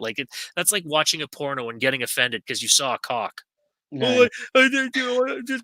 this porno was, I saw a bunch of tits and ass, and then all of a sudden a cock popped on my screen, and I was offended. Well, it's what the fuck do you expect? It's a goddamn porno, right? Unless But you're it, watching, like, softcore porn from HBO or Showtime. well, I mean, true enough, but it's you know what I mean, and it's just like people are so fucking stupid. So they had to tone it down, otherwise they could have. I think they were at a really critical point of getting getting kind of some bad press because of that. So they I think there was like I think definitely there was a lot more that would have been really fucking intriguing because The Walking Dead kind of took a turn once like that the controversy started, and the like the bat episode where he bashed the shit and caved their heads in. Yeah. And then it kind of, you know what I mean, like there wasn't really anything that happened too crazy, like, and they kind of Yeah. censored a lot of the Yeah. kind of gory parts, right? they kind of Mhm. they kind That's of actually what how it went down in the comic books too. Negan did the same thing in the comic books. He killed Glenn the same fashion in the same way. Oh, really? Yeah. Oh, see, I never read the comics, so I that's why it was all kind of new to me, right? Yeah. But I think was it in the comic books he hit him in the back of the head. I can't remember though. He bashed in his brain, hitting him in the back of the head with a baseball bat, not like he did in the show. Because I'm trying to remember that though. It's like it's been so long since I seen that episode. But yeah, I was like, I told my friends like, you're gonna hate the show when Negan comes on because he's an asshole and he's But and yeah, and then like I said, after that, it kind of just, I don't know, it was kind of a letdown season, and then once the fucking Alpha came in, then like that's when I really got invested because I like the story they're telling now, right? But yeah, I don't know. Maybe this is a not a popular opinion, but what's her name? She's the gray-haired chick that's been like, I thought she would have died eons ago. She's oh been in yeah, pretty much since the beginning. oh Oh, yeah, I know who you're talking about. I just can't remember the name. I don't The one understand who how. lost her daughter in season Yeah, two. yeah, how she got such a big, like, how she's still on the show. First of all, like, I mean, nothing against her as a person, but like the character, um, Yeah, I can't, you know what I mean? I'm not really, I don't understand, like, why is she still such an integral part of the show? I've, you know what I mean? yeah, Oh, Scott asks, do you like John Cryer as Lex Luthor on Supergirl? I've never actually watched that. The only Lex yeah. Luthor Never. that I liked was the guy that played Lex Luthor on fucking Smallville. Oh yeah, he was good. I like Gene Hackman as Lex Luthor. Also, Hackman Yeah. did a good job too. Oh, Scott says Carol. Yeah, Carol is the name. Yeah, like I don't understand. Like, and I kind of lost and got a little annoyed with her, especially when her and the king or whatever how how they, she kind of denied his proposal, and she kind of turned into like, I don't know, like I don't understand how like whose cock did she suck in the back to make her character so relevant? Like I don't understand. Like Yeah, out of all the people, I thought she would have been killed off a long time ago, but she kind of yeah, just kept sticking on, and I don't understand. Like, was she in the comics? Was Carol in yeah. the Oh comics? yeah, they're all in the comics. I mean, S- like there were some. For the most part, it's been true to the comic. The shows has been true to the comics. There have been some changes. I can't remember them all, but yeah, it's basically been pretty true to the comics for the most part. hmm. Yeah, No, I like I said, I definitely I love the like the Whisperers. Like this is one of the great storylines, but I'm really curious how they're going to, because I guess it's been renewed for another, like it'll probably go on for another 3 or 4 seasons or maybe even yeah, longer. This is, I'm actually kind of a heartbroken because Supernatural's coming to an end. This is their final season, so they got, yeah. I think, 12. I don't know if you've ever watched that show before, I've seen a but few episodes here and there. Yeah. huge fan of that show. And yeah, like I said, I don't know, because the guy that plays Negan was the father in like was the super, yeah, the father in of the brothers in Supernatural. Oh, I didn't know So that. yeah, so in the first couple of seasons he was, and then when he got kind of killed off, he'd come back for flashbacks, or if they Yeah, managed to find a spell that would bring him back as a temporarily, then. ghost. Yeah, But so I thought it was kind of cool that he kind of had a Neganish persona when he came back for one of the episodes while he was still doing The Walking Dead. But I'm really kind of curious what they're going to do with him. I hope they don't kill him off. Like I seriously hope they don't kill Negan off, yeah. because like was the Whispers like did the comics ever like like who was the final villain in the end? Ah, God, I didn't get that far. Oh, see, like, because I wonder, mind you, I wonder would they follow exactly the, you know what I mean? Like the exact, Yeah, because there has been some changes I hear, but yeah. I don't remember. Yeah, the governor was not in the comics. I don't think. I the don't. I don't governor, remember. Yeah, yeah. from season four and I can't, or was it season 3 too? I can't remember now. But yeah, I don't remember the governor in the comics, but Yeah, see, well, I'd have to maybe check the comments because some people say they're pretty good. Scott, they you are asked. they're pretty good. Yeah, Scott asked, "Did I ever watch Three's Company?" Yeah, my mom loves that show. She watches that all the time, and to me, it's kind of a like I mean, it's not one that I would really watch, on a regular basis, but it's kind of like a it's kind of funny because it's got like a lot of innocent sexual innuendo. Like some of Yeah. the jokes they tell, it's fucking hilarious, and there's a lot of gay jokes on there too. Which I Oh mean, yeah. I don't think Well, I that. mean, his character, John Ritter's character, had to pretend to be gay so he could live with the two girls. Oh, is that what it was? Yeah, what it was is Oh. like the landlord didn't like the idea of a guy living with two girls, so he was pretending to be gay.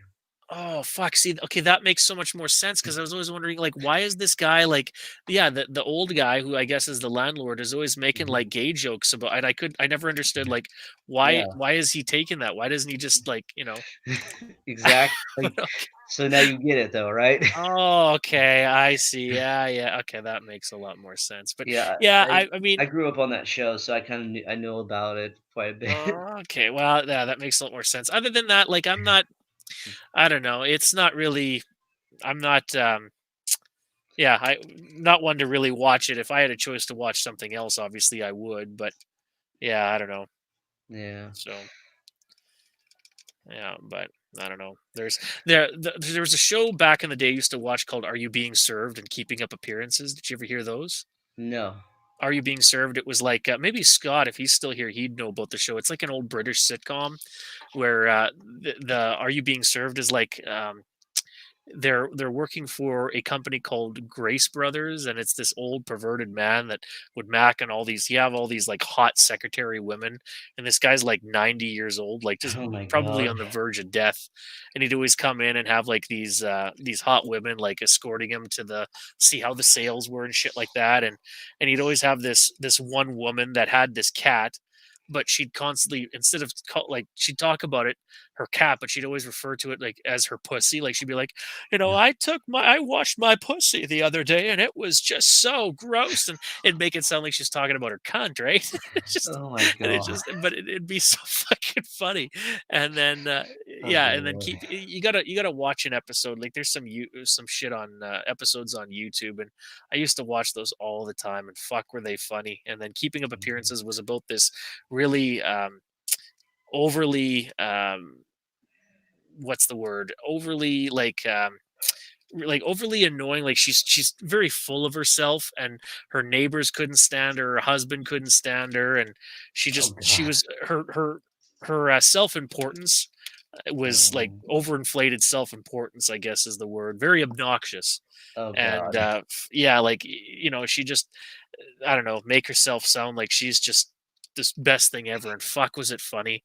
Like it was so bad that even the mailman, like they'd fucking make jokes about whoever delivered mail to this what the fuck was her name, Hyacinth, to her house. They'd make jokes about or battle over which staff member to go deliver mail to this fucking broad's house. And it Oh is a god. really good show. I don't know, I quite enjoyed it. But Yeah, I Mr. never heard of that show. Like, It was good. I'm actually it was like I don't know if Scott's still here. Scott, if you're here or not, did you ever watch Are You Being Served or Keeping Up Appearances? Because I'm sure that'd be a show that's like right up your alley. It's kind of got a Three's Company, or it's got that old kind of vibe to it.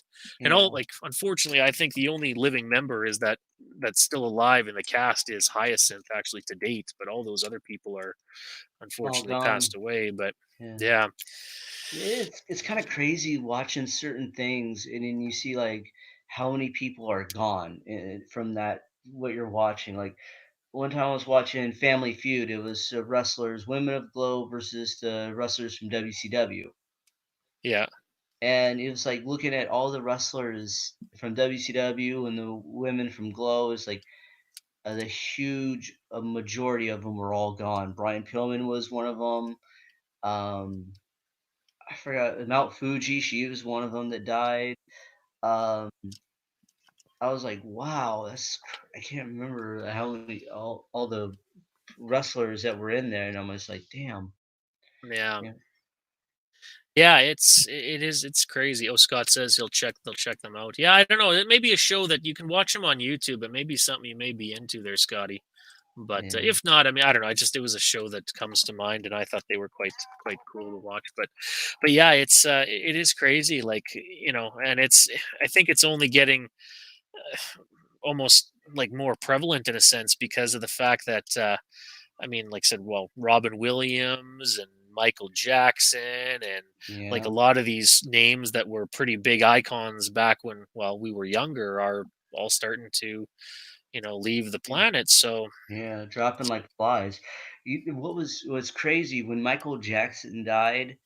And this was when I was dating this one girl, Carmen, and me and her were together for quite a few years. But when we were dating, a lot of celebrities fucking dropped like flies. It was oh, really? crazy. Yeah, Patrick Swayze, Brittany Murphy, Corey Haim, um, I forgot who else. There was like so many. Oh, Gary Coleman. I couldn't believe Patrick Swayze, and then Burt Yeah. Reynolds was another huge one. I'm like, holy fuck. Yeah, I remember when Patrick Swayze died, she was crying. Carmen was just crying so bad because she loved that movie Dirty Dancing. Yeah, And oh my god, but yeah. Well, yeah, that's like yeah. me and Carmen were still friends, and we kind of joke about that. We were joking recently about that, how like when we were together, a lot of celebrities were dying. I was like, shit, if we stayed together for one more month, Macaulay Culkin would have been next. Have you seen that fool lately?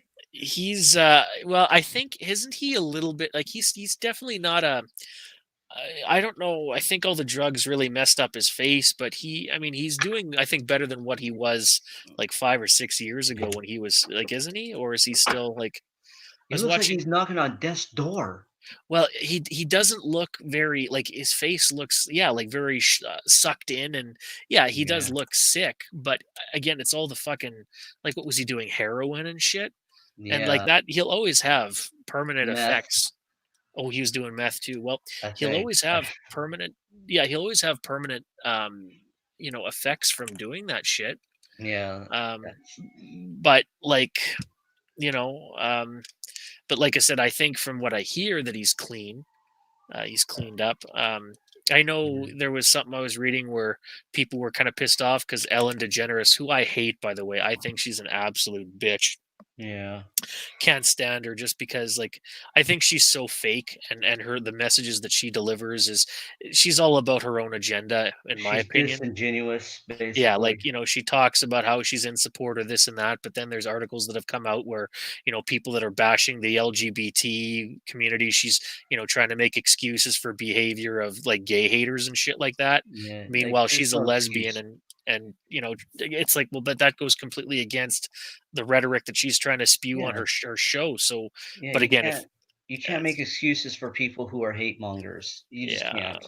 but again, she had close ties with these people and obviously had a personal invested relationship, whether it be a good friendship or knew these people for a long Yeah, time. And, she's going to bat for them. And it's like, well, but again, so it's okay for you to bash a hater, a hate monger that you don't know from a hole in the ground. But if it's your friend, oh, you're going to try to justify his or her actions. Yeah, give me yeah, a fucking break, like, you fake fuck. yeah. I mean, Oprah is another one that I couldn't fucking trust Oprah as far as I could throw her either.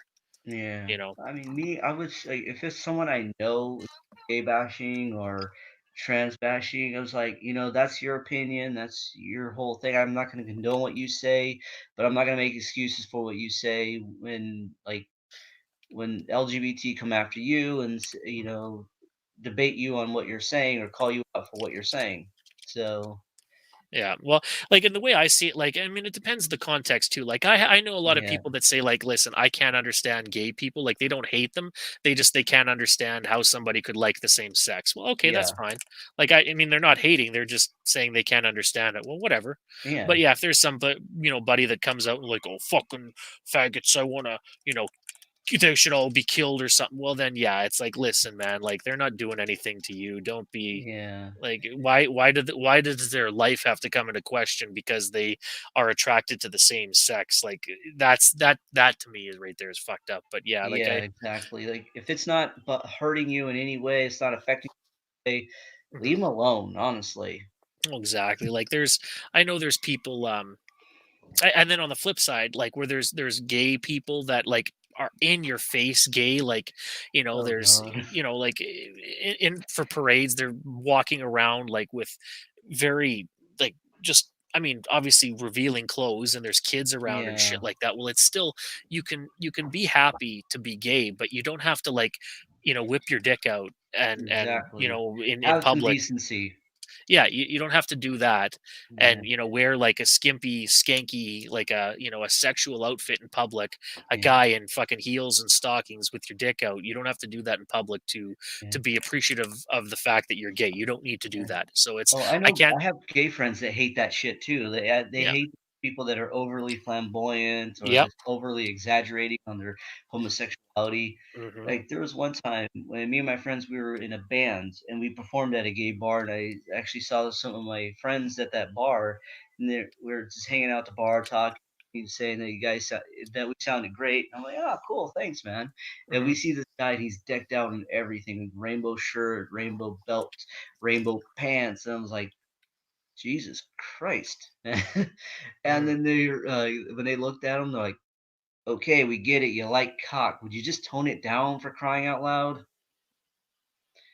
And I just started laughing. Oh my, Yeah, it's pretty crazy. But again, yeah, again, if you're not being overly pushing it, then that's fine. yeah, But if you're gonna fucking, you hate gays unless you get down and suck my cock. Well, no, no.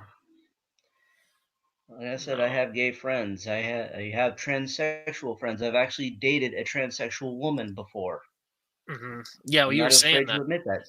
I've Well, never been afraid to admit that because all honesty, I felt like me and that person really clicked and I thought I could be happy with them and I was at the time, but we were just better off as so, friends.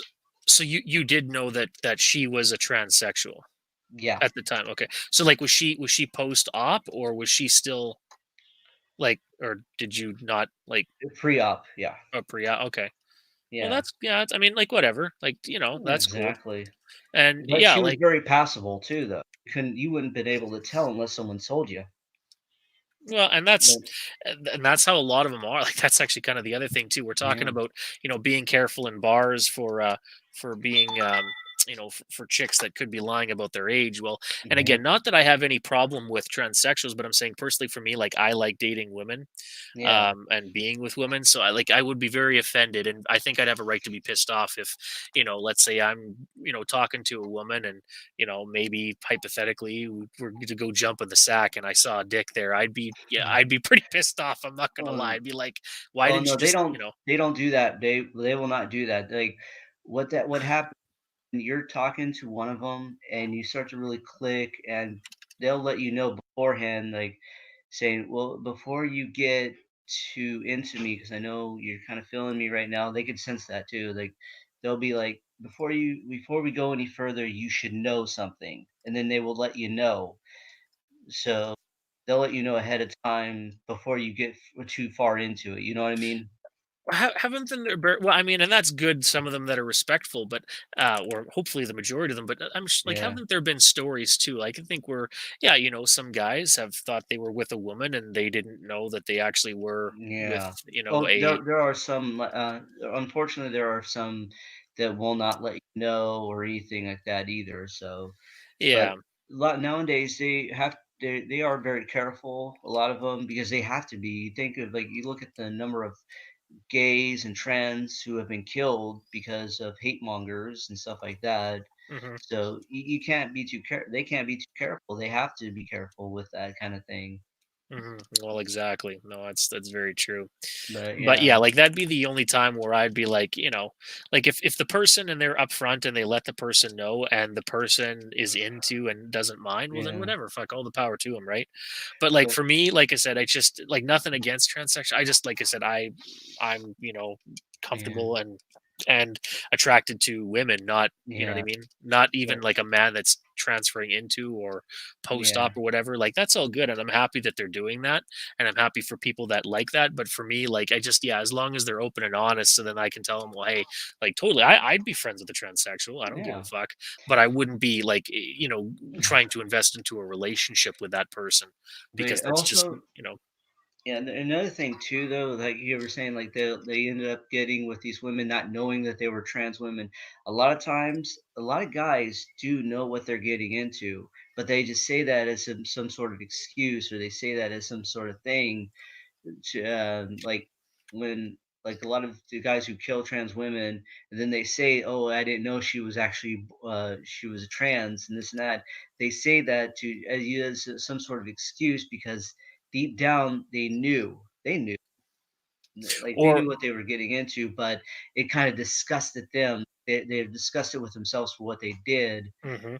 and it's like, you know what? Be happy with yourself and not be like Well, and a lot of that can be societal influence, or not so much maybe societal anymore, but like religious. religious or yeah, upbringing. If you're like, I'm sure there's some people. Well, clearly Yeah, there are. I mean, the ratio would be there to have this happen, where there's some closeted gay people that are accepting of the fact that they're gay, but their parents wouldn't accept the fact that they're gay, so then exactly. they hide it, right? And that can cause a lot of internal conflict with them in themselves, which could cause these outbursts of guilt and disgust. And Yeah, that's, you know what I mean? That's, yeah, it's like I said, sad. it is very sad. And it's like, listen, if you, yeah, like I said, if you're a gay person or you're into, like I said, a man into a trans woman, or if you're a woman into I guess, what do they call a transsexual man, like into Yep, a girl going to a guy, yep. then just like I said, yeah, I mean, own up to it. And Embrace it. again, yeah, the only thing is obviously I don't know how to if you're trying to protect yourselves from your parents so they don't shun you, well, I don't really know what the solution is to that, because there really is no easy way to solve that. Like, do you, because you want to come out and tell them, but if they're going to shun you, well, unfortunately that's kind of their choice Yeah, to shun you. Like, they have, I guess, a right to do that. Is it right? No, absolutely no, not. It's pretty low on their part, but unfortunately it's not illegal for people to not want to associate with you because you're gay or whatever. It's not yeah, illegal. It's very, like, it's an asshole thing to do, but like I said, it's people that are just going to go, okay, I don't want to talk to you because you're gay, and don't harm you or anything. That's not an illegal thing to do. So that's yeah. kind of the shitty part of the stick. There is, there's still people that haven't learned to accept that way of life, or that to accept that People, person, yeah, to accept a person's choice, yeah, right, you know what I mean. yeah, for But who they are. But yeah, like one of the things a friend of mine did when when he came out to me as he was gay, I'm like, that's cool. He basically kept it from his parents until he was old, like until he turned 18, and when he moved off to college and went out on his own. And he was like, you know what, mom, dad, I'm gay. Boom, bye, bitches. That's why. and That's were they accepting of it? um no, they did not accept it at all. But he didn't care because he got a scholarship to his college, so they didn't have to pay for nothing. So, like, did he talk to him very much after that, or no? No, they disowned him, but he did fine on his own, so that was good there at So least. even to date, like, he really doesn't talk to his parents. No, not at all. That's Uh, see, and that one thing that's sad, because it's like this is where you came from. Like, you were birthed by these people, and now they want nothing to do with you. Like, I just yeah, like but there I was couldn't. a yeah, there was a friend of mine, and this is the reason why that he did it the way he did, is because a friend of mine, when she came out to her parents saying, "Mom, Dad, I'm trans. I want to go through the transition. I want to transition from male to female." They kicked her out. Yeah. and she actually stayed with us. She stayed at my house with me, my mom, my grandma. She stayed with us, Hmm. and up until she graduated high school, and then during the time she was living with us and whatnot, I actually taught her self defense. So I was teaching her how to defend herself and whatnot, and it gave her confidence. And she started getting that confidence. She actually was very successful after high school. Did a lot of good for herself and is doing very good for herself right now. Nice. And that's kind of what's getting me to want to do what I want to do. Where I want to start doing free self defense seminars for the LGBT community. Right. Teach them how to protect themselves, how to defend themselves, and not only just give them that confidence to defend themselves against someone who may try to hurt them, but having that confidence knowing they can take care of themselves also gives them confidence for other things in life. No, for sure. Yep. Yeah, to go after other things they want to do, to accomplish things they want to accomplish. Right. If you have the confidence, know that if someone were to try to attack you, you can handle yourself and protect yourself. If you have that confidence, knowing you can hurt them, then you also have that confidence to be able to go after other things in life. Right. And Well, and I think that's smart. Like, I think that's a very admirable thing to do. And yeah, like I said, to get people to have more confidence that think that they are something wrong with them because of that, to let them know that no, it's okay. Like, there's nothing wrong with mhm, that, and giving them purpose and hope in life, and just uh, like, what's the word again? It's late, and I'm kind of fucking losing my train yeah, of thought here. But just being accepted for who they are, I think, is that's yeah, paramount. exactly. And it's just something I feel really want to do, and it's something I'm passionate about, and I think it'll do a lot of good. It would do a lot of good. So, have you had any plans on, like, potentially making that a reality sometime soon? Or I'm hoping to make it a reality this year or this coming year in 2020. I want to make it oh, a reality in 2020. nice. Because I actually got my certification in September. I posted the certificate. I don't know if you saw that picture on Facebook or not. Not yet. No, I haven't. No. Yeah, I got my certification as an instructor in RAT, which is an acronym for Rapid Assault Tactics. Okay. And Rapid Assault Tactics is what they teach to Navy SEALs. Oh, okay. Yeah, it was invented by Paul Vunak, and Paul Vunak learned from my teacher, Dave Dirch, and then Dave Dirch taught it to me. And I got my certification in it this year, in September of this year. So I'm now a Jeet Kune Do instructor. Nice. Right Yeah, on. yeah. I'm also working on my street edged weapons and street blunt weapons certification too. Okay. But, but yeah, That'll be interesting. yeah, but yeah, the rapid assault tactics is a um, really good self defense system. Like I said, that's used by Navy SEALs, more specifically SEAL Team 6. They're the ones who really use that, like in the hand to hand combat stuff and whatnot. It's also been taught to the FBI, the CIA, the DEA. It's been taught to over 13 government agencies. Holy shit. Yeah. So getting my certification in that, I could work with law enforcement if I want to now as well. Is that something you potentially may consider too, or? Yeah, I might also consider that as well because I mean, why not? But also, I think the Bakersfield Police Department kind of does need to know a little bit about that kind of stuff because yeah, there's some loose cannons in our police departments. Yeah. No, Right. there's some for sure. Ain't that the Yeah. truth? Well, I mean, that's really cool. Like that, yeah, you have this training, and yeah, that you kind of gives you some doors and some options Yeah. that you can take in life, for various, I guess, various positions of Mhm. either work or training, or giving people some Yeah. training themselves. That's really cool. And it's something that's outside of YouTube. Unlike some people who want to make this their be all end all thing, but Yeah, I know. I just that's the thing. Like I think I lost. Like, I definitely enjoyed making Like I think it was making shit tons of videos back in like what 2012 ish, Yeah. 2011.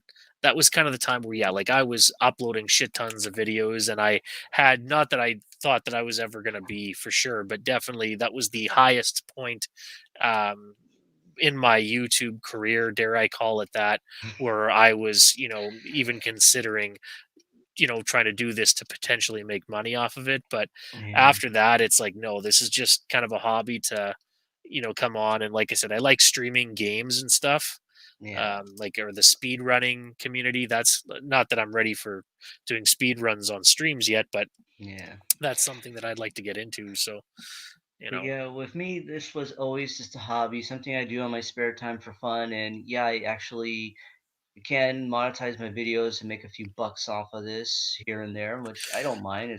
But to me, this is not going to be my career because I don't make enough money for it to make it a career. I really don't. have you ever gotten paid from YouTube?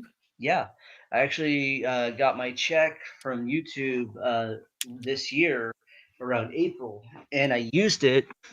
Hold on, to buy this book right here, Martial Arts Bible, and also bought the DVD that came with it as well.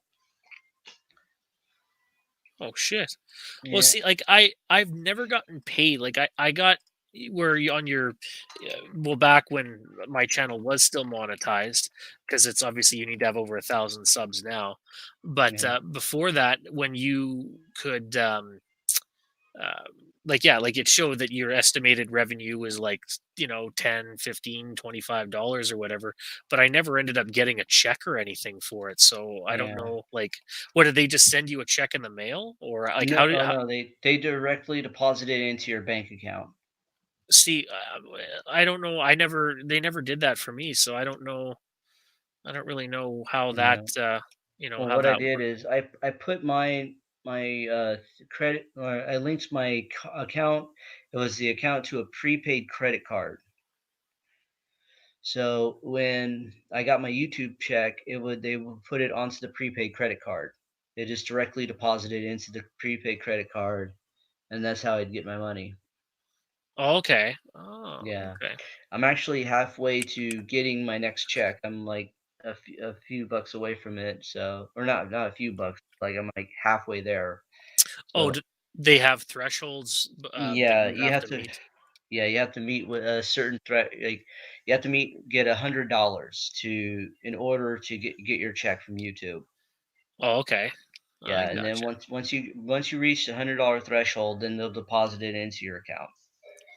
Oh, okay. See, like what I do is there's a like I don't know if you've ever heard of it before, but there's something in my province where I can. It's called like a surveys, and you basically get them sent to your email, and you get so many points for completing surveys, and they'll tell you how much time the survey will take and how many points you get, and you Yeah, can actually make money for doing surveys online. Like it talks about, I don't know, like it could nice. be politics stuff, it could be Yeah, about, oh God, I don't know, maybe like you're paying bills in your household or internet usage and what you're into. And you can, yeah. So I think total, I've made about what, $400. I've been on it for about three nice. years and I've made about $400 from doing them.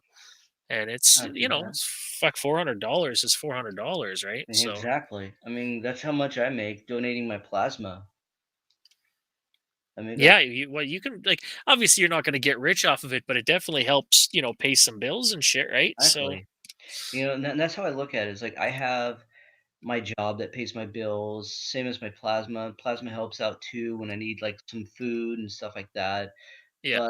But mostly it's just for save up for fun or any kind of thing I want to do when I want to go out and do something. That's what it's mainly for as well. And then the YouTube money is the same thing. That's money I just save up for my own little personal entertainment, video game, or like I said, this book that came along with the DVD. And like I said, this book was actually written by my teacher's teacher. The guy who taught me Jeet Kune Do is it came from his teacher. This is the one who wrote the book, Paul Vunak. Right. And Paul Vunak, like I said, this dude has trained Navy SEALs. He's trained the FBI, the CIA. the DEA. He's trained over 13 government agencies he's worked with, teaching them combatives. Right. That's why I went to him, or that's why I got this from him. You know, but yeah, I will never do business with Vunak again though, because that was I did an unboxing video of it, and I talked about the experience with that when I ordered this thing back in May, and it Yeah. took me 6 months to get it. Oh fuck. Yeah, that's Yeah, pathetic. I Well, and was. then They hasn't there? Or go ahead. Sorry. they said it was going to be a 6 to 8 week waiting period. I'm like, okay, 6 to 8 weeks, that's fine. I don't, because I this was like a pre-order thing, I guess. But no, it was actually 6 months, and I was like, oh Jesus Christ, man! If I would have known this, I would not have even bothered, you know. And that was another thing that really pissed me off is they could have at least sent me the DVD in the meantime because the DVD was separate from the book. Right. But they didn't even send me the DVD in the meantime. They sent me I got the book first, and then I got the DVD the next day, and I'm like, they should have just sent me the DVD in the meantime. But Yeah. no, Yeah, that's a dick move on their part. Well, and didn't you yeah. say there's been some? Or well, I guess this isn't really related to the ordering of your book and whatnot, but that loser that um, what the hell was his name? Where he's kind of a douchebag. Where you did some videos on him. He was one of the martial arts instructors or something. That was Oh, Chris Clugston. yeah, Clugsy or whatever. Yeah, Yeah, that's it. Clugsy the clown. Yeah, that's what you're calling him. Yeah, that he was kind of doing some shady shit too. Yeah. Oh, yeah. That happens. But I actually found out a lot about Vunak too. Is like he's a dick, and like there was rumors about him having a cocaine problem. Um, yeah, he was addicted to cocaine, and honestly, I think he was on meth as well because I saw a video of him. He did an interview with a friend of mine on his podcast, and on this video interview, yeah, he looked pathetic. Like if I were to find out he passed away, I wouldn't have been surprised because he looks like he's knocking on death's door too. I'll send you a picture and see if I can find it real fast because I actually screenshot it and then cropped it to where you can see what he looks like now, and it's like wow, he is just a Well, far cry from what he used to look like. and Oh, here it is. um, it's sad because that drugs it'll do that to people. Like Yeah, drugs will just and it's sad how addictions can just eat people alive. yeah, It's really it fucks you up, man. yeah, it's just really sad, but you know uh, but yeah, I don't know. Let's see here. Pen, find oh, here you are. Ooh, yeah, let's take a look at this here. See if I can. Oh, damn it! Sorry, I'm trying to. Here we go. No, that's Go all ahead good. and send you the picture. You on Facebook you're doing this? Yeah, yeah, because I can't do it on here because. Oh yeah, we don't have the privileges. Yeah, exactly. But Oh, it yeah, just is downloading a photo. It's just taking a second here. Still downloading photo. I don't know why it takes so fucking long for my phone. So I'm just gonna try to open up my Facebook. That'll probably be quicker yeah. on my computer here. Let's see. Messenger.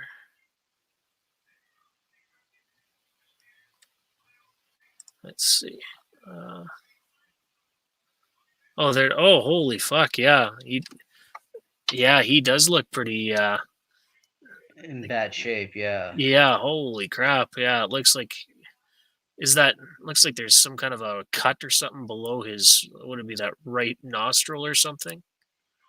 That's loose skin. Oh, is that what that is? Mm-hmm. Oh, Yeah, that yeah. shit eats you up, man, and it's like. Wow. Yeah, that's terrible. That looks like, was it just coke or was it potentially some heroin there too? Like it I think meth.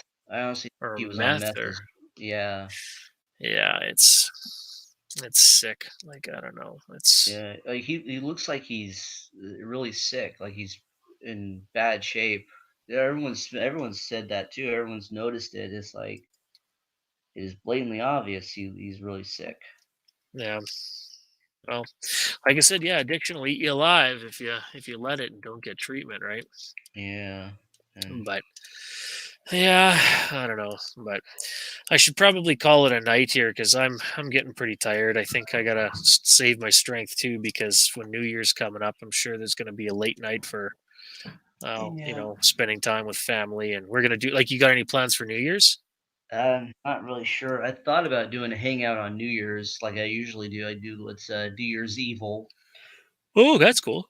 Yeah, it's just doing a hang live stream, have people on, whatnot. But I don't know. I'll see. Well, that'll be cool. Yeah, I typically my family, like not a bunch of us, but just like a few of my family members will we kind of play the cards and shit like that, and Yeah, have a few beverages and whatnot. So that'll probably be what's going to happen for New Year's too. And like I said, I that's another like I'm ever since I worked in the bar because you'd always have to work weekends and the New Year's and the Halloweens. And since I've been out of the game for a couple of years, it's been so nice because you actually get to spend time with your family on these holidays now, right? Instead of having yeah, to work them. So that's something that I quite enjoy, not having to deal with that bullshit anymore. But yeah. I know what that's you cool. mean. Yeah. But well, I guess I'll probably head her here, and then that way you can get some rest, and then yeah, we will most definitely talk to you again. Well, probably pretty soon, since Yeah. we seem to always culminate on hangouts anyway. So, Oh yeah, definitely. but Yeah, it's I'm gonna go take a piss, get some sleep, and call it a night. all right on. Alrighty, well, it was good talking to you then, Jeff, Alright, and we'll catch you on the next one. Alrighty. take it easy, man. Yeah, yeah. Cheers, buddy. Have a good one. Alright. See And ya. to all of you people watching, good night. Oh yeah, I kind of forget. Yeah, well, fuck. I guess we are live too. Yeah. Oh yeah, everybody. I guess. Well, thanks for being a part of Jacob's hangout and Yeah, allowing us to take over the show for another hour and a half. yeah. Fuck, that's You funny. forgot about that, huh? Well, no, because I'm sitting and I'm playing a game on an emulator while I'm talking to you, and I, be honest, I thought fuck we were like on Skype or something for a minute. I completely forgot we're live. Oh Yeah, well. it kind of seems like that, huh? Well, yeah, it does because there's no host fucking running the show. So Yeah, it's just us shooting shit, talking. Jacob's gonna come back. Like I think he ended the show at like fucking what, maybe around 2 hours. He's gonna come back. It's like fucking 3 hours and 6 minutes. What the fuck? They talked for another hour. Goddamn. That's fucking. That's so funny. Oh Uh, goddamn. fuck, Uh, hilarious. yeah. Alrighty, okay, we'll catch you later then, buddy. Take it easy. See ya.